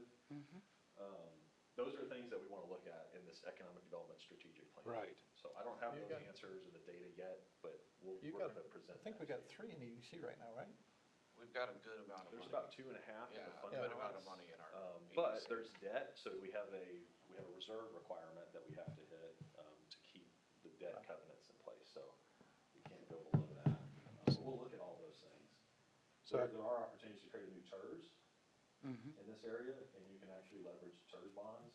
They're higher interest rates, but you let the developer come in and buy it off the back end, and it's all their risk at that point. So there's some really good opportunities here. It's just a matter of, are these people gonna be willing to sell? There are 3 land properties there that are up for sale right now Yeah, on the. Along Glenview, side. right. on Glenview side. Yeah. Um, I saw the one that has the vacant lot next to the building. Right. They own, Right. I think, the property kitty corner. Correct. Is her shop for sale also, Her do shop you is for think? sale. Okay. Her shop, the land, and then we got that other property next to Okay, CVS Okay. on sale. So we got. Yeah. But isn't that's that the a- same lady that owns the bridal on the other side? Right. That's our So sale she too. gonna, It's One all more sell than too? Angela. Yeah, so she's selling everything. Okay, so she's ready to get out of the She's city. ready to get out of that. Okay. So I've talked to Craig Holtz, with North Richland Hills, and he's interested in trying to work on something too on the other side of Wilman, so it becomes a master plan altogether. They benefit, we benefit, because it connects directly to City Point, so Right. the whole area. And the trail. They got the new hotel coming in now too. Their Starbucks across the street, looks like it's doing pretty well, and it's one of their bigger Starbucks too. Yeah. Yeah. Yeah, we definitely have the demand. I'd like to be able to sit down with staff, and kind of talk through it. They may be looking at this like, what in the world are you talking about? We can't do something about it. But just giving you just big picture ideas of what a strategic plan for the economic development side will look at, and we'll drill into the data. But then we'll also have actual developers come in that will be a part of that and give you just real feedback of this is what it's gonna take. And these are guys doing billion-dollar projects in other Right. cities, that have the private equity, they have the capital, they don't have to go get bank debt. So there's people out there that are waiting to like take a look at some things. Then you go back down to what we zoned the entertainment district down by the train station, which that's still the zoning, right? Yes, still that one. Yep. Coolest thing that ever happened. No kidding. But they came out and supported that. We have, pickleball, we've got some entertainment things that people have talked about. Chris Baker owns a lot of those buildings, at least on Burns Street over there, and, sitting down with Chris and kind of seeing what his temperature looks like these days, working with the city. He was open back in 2015 about, the vacant land that he has closer down to Big Fossil Creek, and maybe tearing a building or two down and rebuilding something new. So we still don't want to abandon the wholesale trade, because there's still a lot of like you can get a lot of sales tax from a Ferguson Plumbing or Right. Yeah. more plumbing supply. Well, Those are it's still a marketing advantage for us. There's not a whole lot of industrial areas around the area, so there's only a few amount of places, business like I can go. So, yeah, I don't want to sacrifice that stuff because it's important to our See, city, but. Yeah, Well- and during COVID, that kind of saved us. Yeah, right. So, That was their big, and then, but Sure it the is. state has been, the comptroller, at least Hagar, was going after wholesale trade sales tax. And was changing some of those things up. So if you were a business, business-to-business sales, you may have gotten an exemption if the second business was gonna retail sell it, and they're gonna charge sales tax, then our business in our community was not gonna get the sales tax. That's right. So they're still working on things, they've changed the rules, the legislators addressed some of that, but we're having to track that, because that could impact all of our rules. It'll completely change it, Just- yeah. So, A quick side note about that too, about the tax dollars for the cities. The two Republicans running for office want to take away the property taxes. Both of them do. So you need to look at who you're going to vote for. That will be for November, but they're both dead set to do that. wow. Oh, my. It's important it's really important to vote in a primary this year, Yep. and it's really It is. important to do your research. So, Don't care which party you're with, they both have got challenges. do you know who owns the golf cart place? Textron, right? They do lots of things. I'm wondering why we don't, coddle them some, because they could bring some more businesses here, other than just the golf cart. Sure. Textron's really big, and they're real big in communities. I don't know if we've ever tapped into them. Yeah, I think it's a storage facility for, kind of their surplus. Oh. yeah, I don't think it gives us, Because we don't get any revenue. It's not doing much. no. Then there's an issue then, because Well- they're really good. Yeah, I think that's the case, is like, that's one of Mr. Baker's buildings, and he Oh. gets enough rent off of it, and it's fairly open yard. I don't even think the building is conditioned, or it wasn't Yeah. at least back then, and so they just park things in there, but then they move them within 175 days, so they avoid inventory tax. There's no sales tax. Oh, they're tricky. Yeah, I mean, and a lot of companies are that way. Yeah. Versus though, like a buyer's barricade, most people think, oh, they do government contracts, they're tax exempt. Well, it's a rented item. So if you're renting an item, even the city, when we built the link, any temporary fencing that goes up or barricades, we have to pay sales tax on that. That's a provision in the tax code for the state. That's good. So that's why Byers Byers Grove is reduces amazing, sales yes. tax. Yeah. I But if their see. headquarters were to leave and go somewhere else, their cash register, then we would lose all their sales tax. So Right. Yeah. those are things we gotta work on. Yeah. Okay, so, next steps. He was, he was trying to consolidate his businesses here as opposed to, and I know he put that on hold because we approached him. But you're right, we definitely want to keep them. Right. I don't know if they're still active in the chamber. Yeah, Yeah, they are, they they are. are, they are. Yep. All right, so next steps, we'll be working on an economic development strategic plan that we'll put together, and this is kind of an action plan. It's not here's just things to think about, and we'll put it on a shelf. This is something that we'll live by, right? So these are gonna be top priorities. If you say, we agree with this plan to go acquire land, we're gonna go hire a broker and start doing land acquisition. So like it'll be an actionable, action plan, okay? That'll be like April, May timeline. So we'll ask you to actually vote on it and adopt it. And then that gives us a little more power when we go to the developer community to say, this is what they just voted on, come work with us. Capital improvement program, here's what I'll say about this, because I don't know what capital projects, and I'll have to work with staff on what's in the pipeline, or what are some issues that we may be having. What does our street plan look like? But what we want to do is roll the capital improvement program into the economic development strategic plan. If you're doing a street repair that maybe is not too low on a condition index, like the pavement condition's not too bad, but it's way over here on the side and it's gonna serve 6 homes. Versus, hey, we're gonna do everything at Creek Trail Park, there's gonna be this economic development project, then let's tackle that particular street. So we kind of realign our focus for all capital, all dollars that are going out the door for the city should be in alignment. So we're not just piecemealing things here or there. You're leveraging those funds to help with economic development, or to help with a park project, help with the street project, so that they're all concentrated. A good example in Louisville, we didn't have a whole lot of revenue for economic development. So what we did, and downtown was a critical area they wanted to redevelop. We got $750 million in private investment to come in without really any incentives other than, hey, we'll go fix the streets and the utilities. And so we focused the capital projects away from just some kind of spread out neighborhood streets, and for a couple of years, hyper-focused on downtown. We put in $34 million of infrastructure, and $750 million of capital investment came right after. And it's, you go look down there now, there's buildings you would never have expected with the infrastructure they had. That's right. Those are some of the same developers, by the way, that want to come here. Awesome. On the Glenview side. So we gotta match these up, so we don't want to just Yep. do everything in a silo or that. Right. Okay. Sort of, that is Glenview. So, Yeah, it could be, and it could be partnering also with TxDOT on Boulevard 26 as we kind of wrap the corner, the intersection, working with North Richland Hills, but if we can get a developer that we can look at all these things, then yes, we can pull matching those up. Well, I'm already excited. I know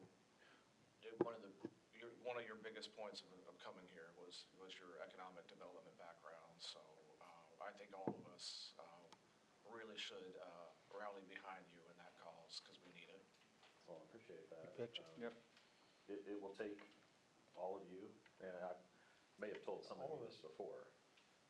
There's people watching this video today, developers. I don't know that for sure, but I'm just telling you, like, this is what they do.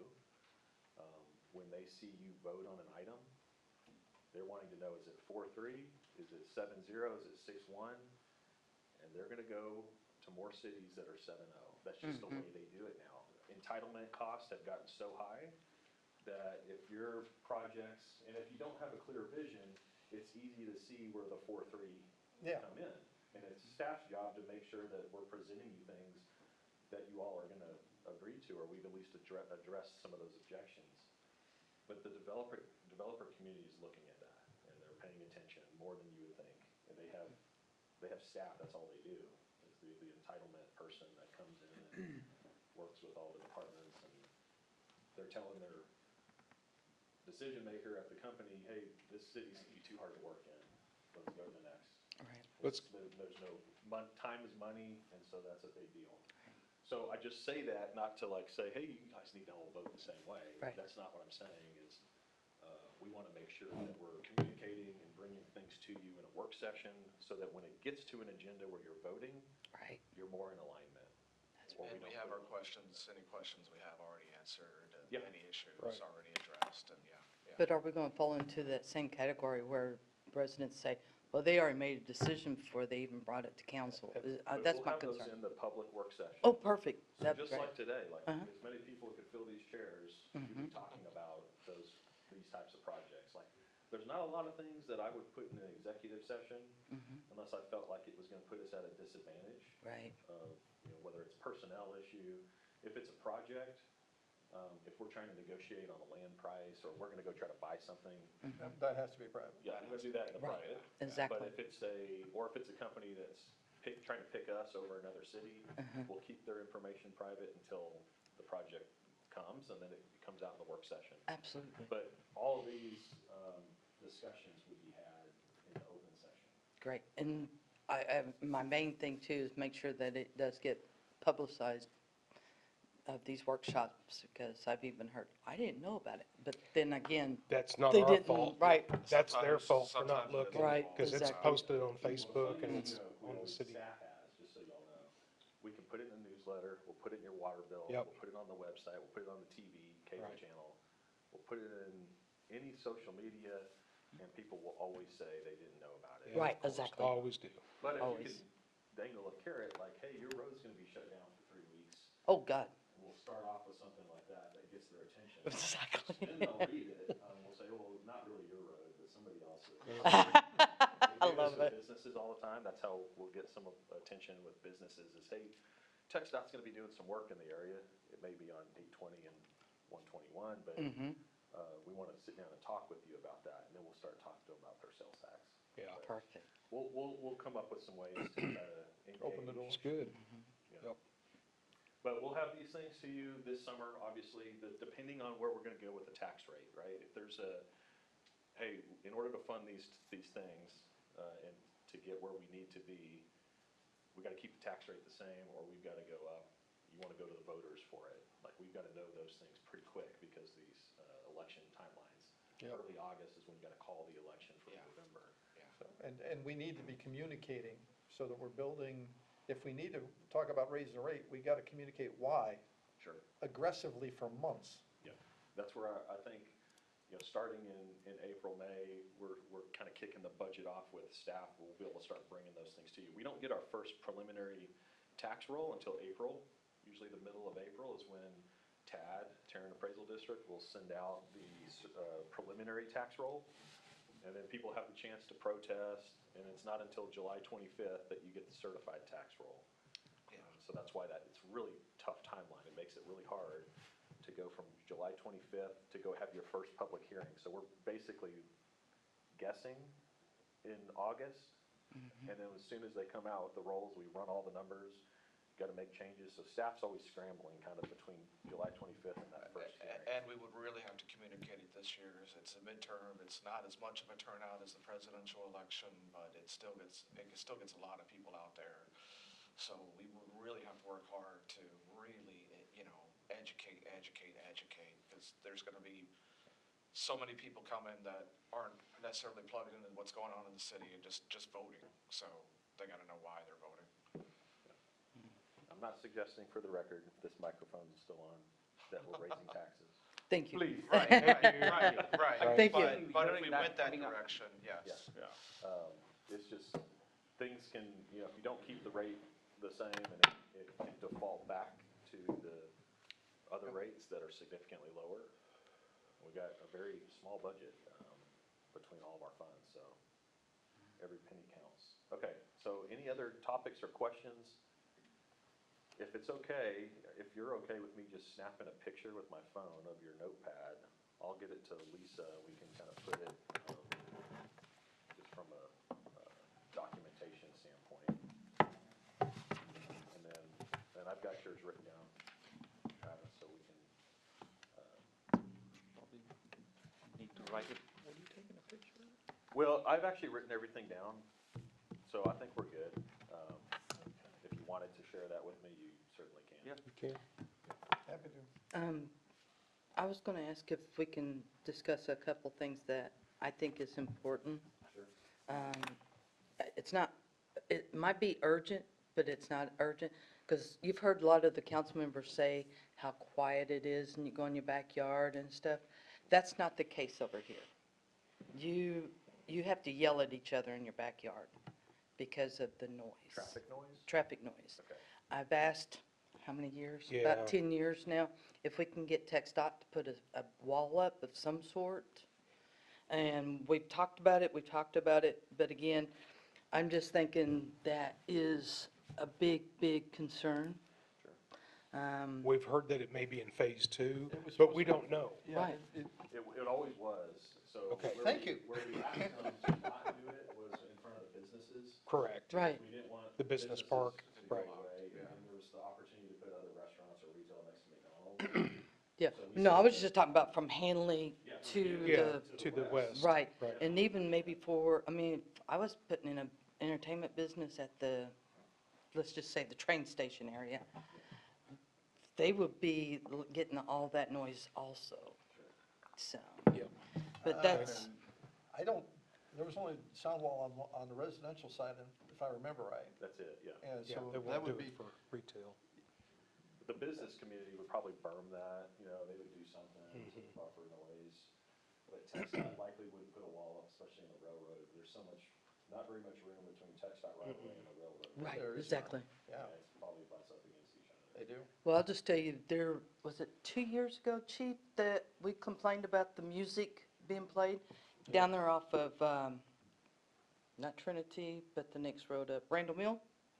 Yeah. Somebody was playing music off of Randall Mill, and it was rattling our windows. It sounded like it was in all of our backyards. It was really strange that night. Mm-hmm. It carried so far, so I guess a prevailing south wind and all, but anyway, that was really far. Over there by Tarrant, or not Tarrant, but the Republican Party of Tarrant County. Okay. If you know where that is, it's really close to the lake over there and Trinity River.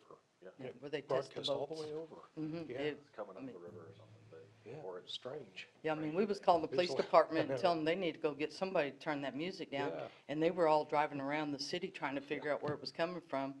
And I finally, one day, went driving down Hanley and made it to Randall Mill and came back, because I was thinking it might be that bar down there. And when I got over to Bob Nolan, is that the right name of that street, Bob Nolan, something like that? That's when I heard it the loudest. And so then I went through the Fort Worth Police Department. But still, it's just the noise. And then you got all the debris from well, when we had all the construction, I mean, there's enough dust in people's houses over on that side, because we still have, some of them still have the single pane windows. So, because they can't afford to, a lot of older people there, so. The other big thing is I would like to see, more of the mill and overlay that you had mentioned on a lot of our roads that doesn't have to have. So if we can, I think that's a little cheaper, if we can do a lot more of those. That way people can see their road being done something to it. Sure. Instead of, oh, we're on the 6-year plan that keeps getting put out further and further. I think as we start developing that budget too, we'll look at different methods of doing that, whether it's Tarrant County, mill and overlay, all that, but we'll go into that. Yeah, I was gonna say, I don't think that we've really been holding back on mill and overlay. I think that, my impression of our approach has been, we build where we have to build. Like, the main water line, main sewer line's collapsing is a problem. yes, it is. All right. Sorry, that was all. I think I'd spoken to Candace, and I think she's working on it. She might be working with JP on quiet zone. I want that railroad crossing to be a quiet zone. Okay. I mean, we got the train horn at 3 in the morning. and- Absolutely. And we don't have a train station, so they don't need to be blowing the horn Yeah. right up front. There's a raised median, right? That's, like on Hanley, right? 'Cause Yeah. that's the main criteria. Right. You can't, It's got that, it's got the 4 arms, it's got the back, it's got everything there. I think that's it's needed. there, yeah, infrastructure Yeah, the wise. infrastructure that's needed. It Right. just needs to be improved, which is easier said than done. is but that it needs- TRE that's blowing the horn, or is No, it the it's- freight? I think it's the freight. It's the freight. I mean, both. Both, I think it's both. both, There- trust there's me. a But not at required 3 in the whistle. morning. There's- At there's 3 in a- the The morning, the nighttime freight. is the. Right. Then Yeah, after there's a this, required going whistle on. sign there. Yeah, it's both. Yeah, it's both. Yeah. So Exactly. that needs I to. think we all want that. I mean, that's been And then something the- I've been talking Yeah, about, I you've been think- talking yeah. about, so. I think precinct line has got, I mean, you got a quiet zone there going down Colleyville.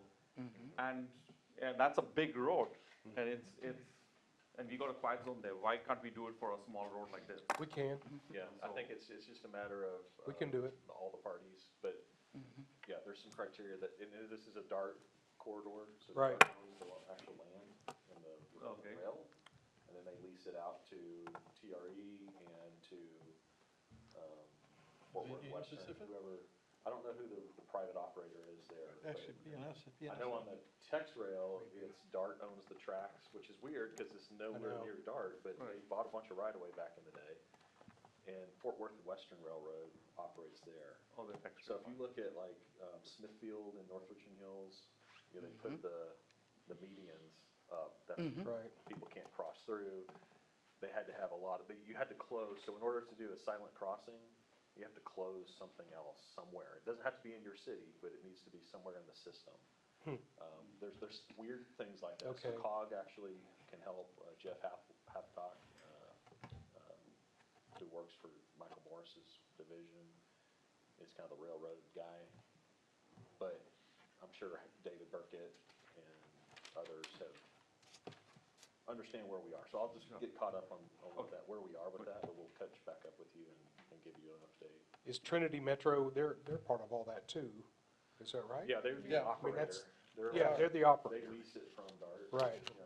Thursday, we authorized, as part of the RTC, $45 million pumped into Trinity Metro, so they were all happy. So, I bet they I will. sent an email to Rich, I don't know if you saw that or not, so, anyway, Yeah, that's great. yes. So I have code enforcement is important and urgent, Okay. and everybody, I mean, everybody knows how I feel about that, but. Which, and by the way, I must, before I forget, I have to give major kudos to Chief Sylvester back there, because I'm always complaining about code enforcement and code compliance, but especially the follow-up, and this past week was the first time that I've seen an update on some things that have really lacked attention in code enforcement. And Chief Sylvester gave a great follow-up in her email out to us all yesterday. Yes. I mean, I want to see that every month. I mean, it was a great follow-up to exactly maybe 2 or 3 that I've seen a big problem with the 2 or 3 properties. I mean, there's certainly a lot more than that, but I had said in a workshop that we did in November, while they're doing all of that, their hands are tied because of funds. And in a city our age, and we're all talking about getting development, getting new development, getting businesses in here. And as I think Teresa brought up when we started, it's hard to get a lot of people come in when they drive through the city and look around. So, we'll obviously need, what I have is important and urgent is code enforcement or the funding for it, because we're asking code enforcement to step it up almost to zero tolerance, but yet, like No for funds. the abatement, and things like that, we have to allow more money for that, or, they're just, we're kind of sending them to the, Indy 500 in a horse and buggy, so. Right? I think I'm gonna ask you. That's a good analogy. That is a great analogy of our code That compliance. is, that's brilliant, actually, Is for it real. both residential and commercial properties? Residential. Residential. Yeah, Yeah, residential mostly. Well, That doesn't eliminate, that doesn't mitigate the, the businesses either. I Right, mean, exactly. I was It gonna say, it we drives got- me crazy when I see, another car repair or another auto supply store, but, or maybe vape shop, but anyway, long story short, yeah. I think we just got We need two- that. 95% of the properties take care of their property, or residents take care of their properties. But that 5%, those are the ones that you drive by and say, wow, this is not a good place to move to, when they see that. I mean, yeah, if you just pull up there to Hanley and stop at the stoplight and look around by the Shell station, just look around there. I'd just get right back on the highway and head on down the road. So 26, we see a lot of businesses that are closed now. Yep. And here, just outside, there's the black building Yeah, there. there's It's got one on for sale, and sale. then the one right next to it is on sale. Yeah. Do we do a kind of a stop to reevaluate what we want in these places and all that? I mean, is there something we can do so that we want the right, Something that pays revenue. we want the right crowd, Yeah. business to come in? I mean, we can talk to Elizabeth about, moratorium on COs or development. Now, there's challenges anytime you shut down a business opportunity, but if they've got existing zoning, we probably end up getting sued or something. But there are some things that we can, to look at. But right now, and I think this is a question that we've already asked the attorney, but if something, is a use that may be coming in, do they have to bring the buildings up to code? The landscape ordinance, all those things, like, in most cases, yes, but there's a couple tricky ones out there, like schools, like a school coming into a church or things like that, so. Because there was a big Definitely collision place there, and, Yeah. maybe we don't want the collision, we Right. want something else there. I just wish we can have more businesses than churches. I wish there's a way we can say, no, you can't move here, Well, but we do can't, that. but I wish we But we could. we can set the rules. We can require parking, we can require that they meet the Yeah, standards. parking. You It's gotta a pay big a lot of drainage fees, I'll tell you that, most churches, because of the impervious surface, but, that does impact where businesses that sell alcohol, right? Mhm. Right, that's why we always said Baker was, if you know the Baker family, they're zero tolerance on alcohol, and so they kinda like the fact that there's a bunch of churches up and down Baker, because it impacts what we could have done. That's the reason for it. One of the family members that owns the track, south of the train station area, told me, hey, I'm willing to sell it and do something with somebody, but if they put alcohol here, it's off the table. Wow. Now, they didn't deed restrict it, but I mean, so there's some things in Yeah. history that have kinda set That's the good to know. development tone. Yeah. Yeah. Wow. Makes it hard to get a top-end restaurant if you can't have a liquor. Right. Mm-hmm. That's why El Chico was pretty much, right next door to El Chico was kind of one of the only options, from a size and distance perspective. So So we did, sorry. Oh, go ahead, you're good. Yeah, we did the comprehensive plan, we got that adopted, but again, the zoning map has not been updated. Okay. And that's something that we need to That's- look at. That's good. That's You're on, right. Yeah. that's on this calendar for this year. Good. I know JP was, it's in his. Yeah, plan. JP had mentioned that, but that's a priority also. It's in my urgent list of zoning map Thunder? needs to be done. What and- thunder was it? So I've already kind of told you to, I guess these would be, important but not urgent things for me, going, because I was actually gonna mention JP updating the code of ordinances, that's on the thing, and there's, one thing I've seen Bedford do that we need to do is ban those, little bagged advertisements from being just tossed in our yards. We can't prevent them from being distributed, period, which would be nice, but we can't do that. But Bedford legally did this. They said, no, you have to make sure something's secured on a door. And we have a permit for that. So that's a huge, since I do so much walking, you don't know how many of those I just see in the street, getting into our drains and all that. The paper will eventually, disintegrate, but the plastic it's in, it doesn't. And we have enough issues with our infrastructure, our sewage system. you know, any little thing we can do to help that. And I talked to Candace about that. She said, well, this is something maybe we can do when, you know, our code of ordinances is updated. That's an easy win for us if we do that. Of course, our attorney needs to look into it, and make sure, you know, even though Bedford did it, she's gonna wanna make sure we're okay, but that's something very little, but it will make a huge difference. People will love it. And I talked to you, there's a couple of things I'd like to see in the city charter. I think we need to have another election sooner than later, but again, that's important, but that's not urgent right now, so. Well, minimally, you could make it, we could definitely require biodegradable material, because that would take care of the plastic bag problem.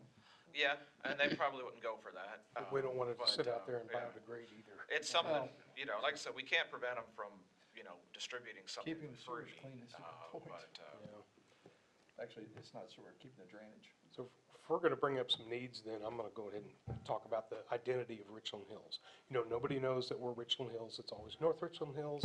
Sit next to a mayor at the meeting at the RTC, and I said, no, or excuse me, it was Elizabeth Beck from Fort Worth, and she wrote down North Richland Hills, and I said, no, it's Richland Hills. We're the original. So we struggle with that, and we have monuments all around our town. And the city of Colleyville has the big monoliths or the big monuments on both sides of the town there too, and, or in 3 locations, but you know you're in Colleyville. Right. So when you drive into Richland Hills, you ought to know that you're in Richland Hills, and we have that opportunity. I've been told, well, some people think we ought to take the monuments down. I said, no, we're not gonna take those down. That's what shows where we are. Right. Not just a little, rock wall at the front with Richland Hills on it. Those are already standing up, so it gives you a visual at better eye level too. So if we can rebrand those to make them look better, we've talked about it, but I don't hear anything going on about it too. I So think we even that's something approved that it. people need to know. Well, here's a Every funny- time you drive in here, you ought to know you're here. A funny story, because when I worked in North Richland Hills, one of my mandates was go put up a nicer sign in front of the Richland Hills sign. Oh, you're the one that's responsible for Well, living. I don't say that it's nicer, I mean, the sign's faded now, but, Right. On you know, Glenview. Richland Hills does look 1970s. Yes. I don't know if that was when it went in, but it probably was. Right. Probably. But yeah, you can wrap those or do something to Yeah. update it. But it was kind of a interesting city. limit. Dynamic. You know, Hearst, North Richland Hills, Richland Hills, and all 3 having signs right across the street. Or we could put That's a right. big billboard sign out by the highway that says, you could be home now at Richland Hills. It's true. You know, I I mean, guess- let people know. Yeah, I guess working on naming that corridor or that whole area, that the district, and co-branding it with North Richland Hills could be one of those solutions for the entire little, Yeah. you know, that area where we got our monument signs right now. yeah. You know, that little park area, because it's just grass, it just doesn't look good. And it's dead grass. And it's dead grass, it doesn't look good, and you got 2 monument signs, one back to back. Yeah. We should just rebrand the whole thing and then make it look pretty. And have lighting on them whenever Yes. it's showing up on Yes. whatever we put up there. Right. So we've got the backlit signs look great, so that helps at night too, so every time And you come in. and Richland Hills is outside of the Tech Dot right away right there. Yep. Because North Richland Hills was inside of it, which is why we couldn't run power without going into Okay. a steel case. So we had to do solar. Yeah, Oh, that makes sense. Little things with Tech Dot, right? But that's all part of the beautification. Yeah. I mean, again, Yeah. and just what people see. One of the things I would like, at some point, if you could do this for me, is look at the government spending for us, what our city is spending, and ask yourself at each one, how important is it that we still have this? Because I think there's still a little bit of areas that could definitely use some tweaking. And it's not my forte in that, but I just know that if we could just have somebody really just look at it and go, really, do we have to have that, opposed to, we really need this? Well, that's exactly what we're doing. So we're gonna take the list that you just came up with and do that exact Good. exercise. And my one last thing is, I don't know when we last did citizen survey, but I A think year. it's due, it's, Last year. it's Was it, no, Year no, no, before it's a last. couple of years Longer ago. than a year. Yeah. Yeah, it's been longer. Yeah, Yeah. 2024, yeah. So it's time for Yeah. us to see what our citizens prioritize also. Because I think Right. everybody said that it was the parks that was the most important to the residents, but when I looked at it, it was the roads. But Roads they wanted the, Roads is top of the list. Roads was Infra- top. Well, Roads and parks were pretty much top. Roads was definitely top though, yeah. yeah. I so- don't know that it actually said parks. I just think it said recreation, I don't remember, but I don't know that it actually said we have to have parks. I think it was more function for people. Trails, Functional parks. Yeah, Function. trails and, you know, things to do, like, that's always on top of Yep. a lot of cities' lists. And that's why we had the big push for the bathroom pavilions. That was my understanding when I was on the Development Corporation, was because of, that's what everybody wanted, was the parks. And I was like, I didn't read it that way. As a parent, grandparent, restrooms in the parks is absolutely top of the list. You bet. There you go. Oh, yeah. Something about that little guy, they always have to go. Oh, yeah. That's when you send get to them stay to And it's in- an retreat. You get to emergency. stay and play, That's it. so you don't have to leave to take them home to go to the bathroom. All right. Okay. And there's no doubt about it, we definitely have to make sure, we've got our PCI survey going on. We need to make sure that we get that information, and then the substructure, we need to figure out where we're standing, because I don't know anybody in this city that's gonna be happy if they don't have water or they don't have sewer. Right, exactly. Yeah, those are essential, yeah. Put it right up there with police. But I think with the social media, the transparency, so if we say, city council approved the bathroom pavilion, it's gonna be, the goal is for it to be installed by this time. The city council approved these roads to be done, it should be done this time. That kind of a transparency for the residents, and give them those timelines, other than, we approved the bathroom pavilion. Well, it tells the story, It does. and we've got to tell the story every time. But social media, I'm a big fan of that for the city, Big fan of communicating. yes. The more we communicate, the less challenge, well, Yeah. Well, speaking hopefully the of less that- challenge we have. Uh-oh. And that, Speaking of communicating, yeah, Yeah. I think we, just to kind of, progress ourselves a little bit forward. I'm not trying to put you on the spot, but, he's looking at you, okay? Was no, I'm looking at you. Oh, okay. I really think that, and maybe we could be one of the first, not one of the first ones to do it, but at least within our peer, cities.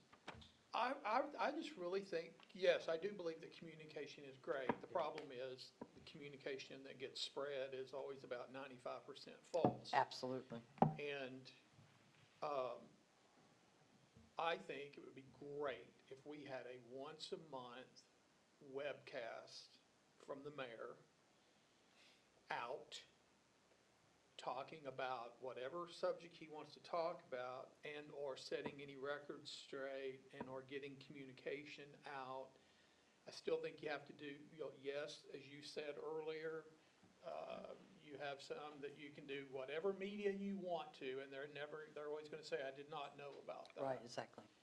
And, there could be, Curtis, there could be times when maybe your webcast or your podcast, whatever we want to call it, maybe you pull in Chief Rhodes, or maybe you pull in JP or Oh, absolutely. Chief Sylvester. Right, our public If, works. especially if it's something that obviously pertains to them, it's a big ticket item in the city, there's a lot of talk, a lot of noise, and there's just nothing more powerful than to say, okay, it's coming from the mayor, we're gonna say the information's correct, and, just as a more communication out to the city, I think it would go, I think Yeah. it'd be a milestone, I think it'd be great. So let me break for y'all, or break for a second. Can I get my iPad from over here? Yeah. Just saying. It's funny that Mike brought that up, because yesterday I was looking at something, the town of Westlake, that's exactly what they do, Mhm. and I'm gonna play this for y'all. I don't know if I can cast to this TV or not. Oh, they do it in Westover as well. You want me to just pull it up on my laptop? Can I cast to that? I can pull it up on this laptop. Okay, great. Let me see if I can send that to you. This is really pretty cool, y'all.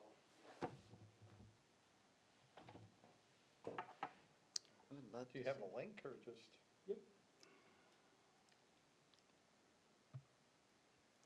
Yeah, I've been noticing a lot of the cities around, like Borger and Alvarado and Bedford.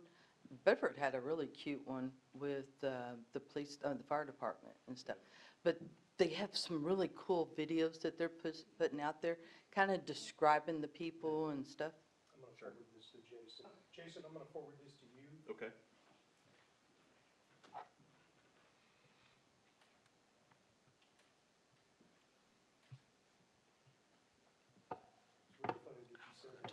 So, Well, good, I'm glad I was able to segue us right in there. well, in a similar vein, I've been trying to push to get a Citizens Academy going so that we can get, like the Fire Academy, Police Academy, but for the community, so that we can get an 8-10 week course to help build knowledge of the city and hopefully provide us some people who would be interested in being on boards and commissions and just getting to know what the heck's going on, how things function.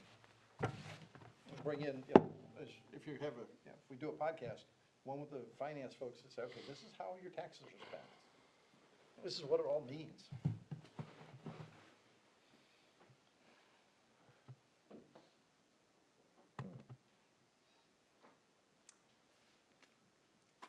It's not letting me click on it. Oh, it's an Instagram. Is it? Yeah, it's just asking me to save it as a picture. Oh, I don't know. Can y'all see it if I put it on my iPad over here? Or you can just plug into, I was gonna say, right there. Well, yeah, is she not, can you dial in? Can you pull it up on your other laptop that has the HDMI hookup? Yeah, but you'll have to do that. Yes, I was gonna say, I don't know, you have Instagram. Sorry, this is taking too long, y'all. Or, This is right up our alley. You gotta plug it in. or send it to Jason, he can send it to us. So Curtis, is it in your mayor email?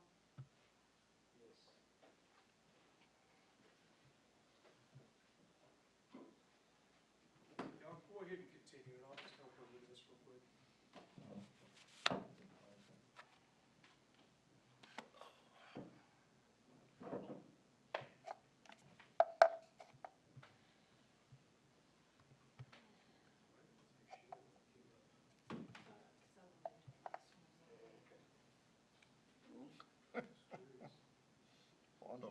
That was my last slide, so if there's anything else. I got a lot of notes, great feedback, so I'll leave this. okay, I appreciate it.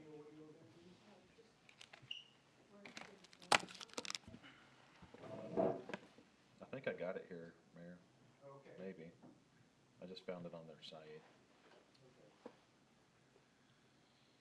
punch play.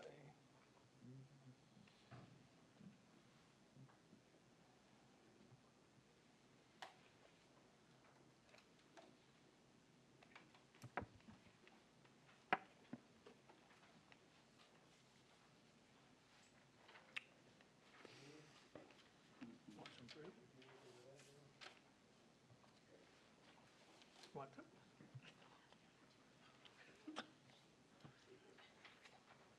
What the, Was it the state of the state of the city? Or was it? Yeah. Okay, yeah, All I got the it. department Whipped heads cream? and the mayor. Yeah. I got it here. I think it's this. Here in December of 1956, the small community voted to incorporate its land to create one unified home, and thus the town of Westlake was born. Throughout the decades, we put pieces of the puzzle together to become a home of beautiful residential communities, several world-class corporate developments, and a nationally ranked, municipally operated IB charter school, all nestled within our beautiful scenic landscapes. We're looking pretty good for 70. With a look on how far Westlake has come, here's our town manager, Wade Carroll. Thank you, Mayor. I'm so proud of the high level of service that our council and our staff provide Westlake and the partnerships that we've formed with our large corporate campuses. Here in Westlake, we're the home of Fidelity Investment and Charles Schwab's corporate headquarters, making Westlake the center of financial investment in the state of Texas. Combined, these two financial giants have almost $28 trillion of assets invested by their customers. We're also the home of Deloitte University. The facility is situated on a 332-acre campus that is part ranch-style retreat and part learning center. Deloitte University trains more than 170,000 individuals annually and is one of the largest corporate training facilities in the nation. Now for more on current development in Westlake, here's our town planner, Cole Davenport. Thanks, Wade. The town has several exciting developments underway, as you can see right here with Entrada. We're focusing on attracting high-end dining and retail to our premier mixed-use community. Right now, construction is progressing on the Hilton Garden Inn and B1 Bank building. Our residential community is steadily growing as well. We have 18 luxury townhomes under construction, and we've started laying the groundwork for Solana Hills and Westlake Ventanas, two distinctive 50-home subdivisions. The corner of Highways 114 and 170 will see much more fun, entertainment, and shopping soon, with the Front 44, a walkable community, set to begin development. Now, let's see what's going on at Westlake Academy with Dr. Kelly Ritchie. We're having an exceptional year here at Westlake Academy. We are 98 out of 100 points on our TEA accountability rating, which was the highest score in DFW. We also earned AP community. And now over to public safety to Chief Ard and Chief Fortune.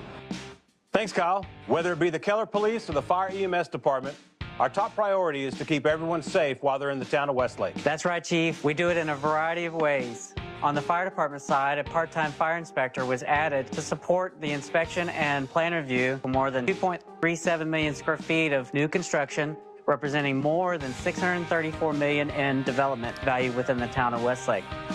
We also ordered an engine and ambulance to modernize our fleet. The engine will replace a 24-year-old apparatus, and the ambulance will replace a 14-year-old unit, improving reliability and operational. In the town of Westlake, we hosted more events than ever before, including concerts, our fire station open house, flag planting on the 4th of July, and the Westlake Academy Foundation Gala, all culminating with a record crowd for our tree lighting event, doubling the attendance from last year. On the digital side, we saw major wins too, with a huge increase in social media followers, a record-breaking Facebook reach, and an incredible 82% open rate compared to the industry standard of just 36%. That's something we're extremely proud of. We can't wait to see what 2026 brings. Community leaders that help make the town of Westlake distinctive by design. Here's to another 70 years. That's impactful. So, I was gonna talk to you about this later on, but since Mike brought that up, I mean, that's the kind of stuff we can create who we are and let everybody know all around these other areas too. It's not just here. Just like Westlake, all those people that looked at all that, they don't live in Westlake, most of them. Yeah. Most of them are outside of it because I subscribe to that channel too. So.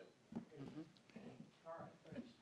And I mean, I know Westlake, you know, the median household income is probably about $300,000, you know. Yeah. Right on Right. top of it. Say their home values are in But my point is that you can still take the same, the whole same concept and you can brand it for an 8,600 resident community. You know, although our median household income is probably 75, 80. 62. Okay, 62. But, and anomalies here and there, but you could still put the framework around it Right. to fit our age, easy. Exactly. Right. Frankly, it's got nothing to do with income, it's got to do with framing our community. So, in general, we need to have more video marketing. Right. Something like what Curtis just played and other things. I know it was kind of tossed out in the council meeting to, you know, have like public works showing how they're fixing something or working on something, and just, you know, little Right. things like that. It's, Anytime we can tell the story, the better. And then also around our area too, all throughout, even developers can see this kind of stuff too. I was about to say, And that's see that like we're another progressive. development, 'cause that's what you show your developers. It's inexpensive, doesn't cost much to do all this. So, Right. all right. Great information, appreciate that, and with that, I think we're wrapped. Let's adjourn the meeting, how about y'all? Yeah. You good? Yes. All right. We're getting out of here before the rain 10:19. hits, okay? Oh, Rain's- okay, well, I like the idea of being dry. Thank y'all. When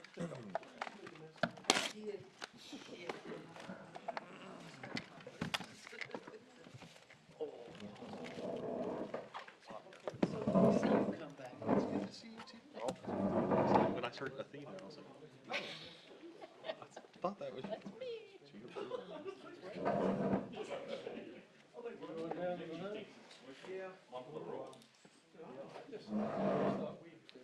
We were gonna be here for a couple hours or something. Spend some money in our city. Well, we got a little while before the rain gets here, so we have to use the umbrella. I didn't even think about bringing one. Actually, I've got one in the car. A lot of good that does.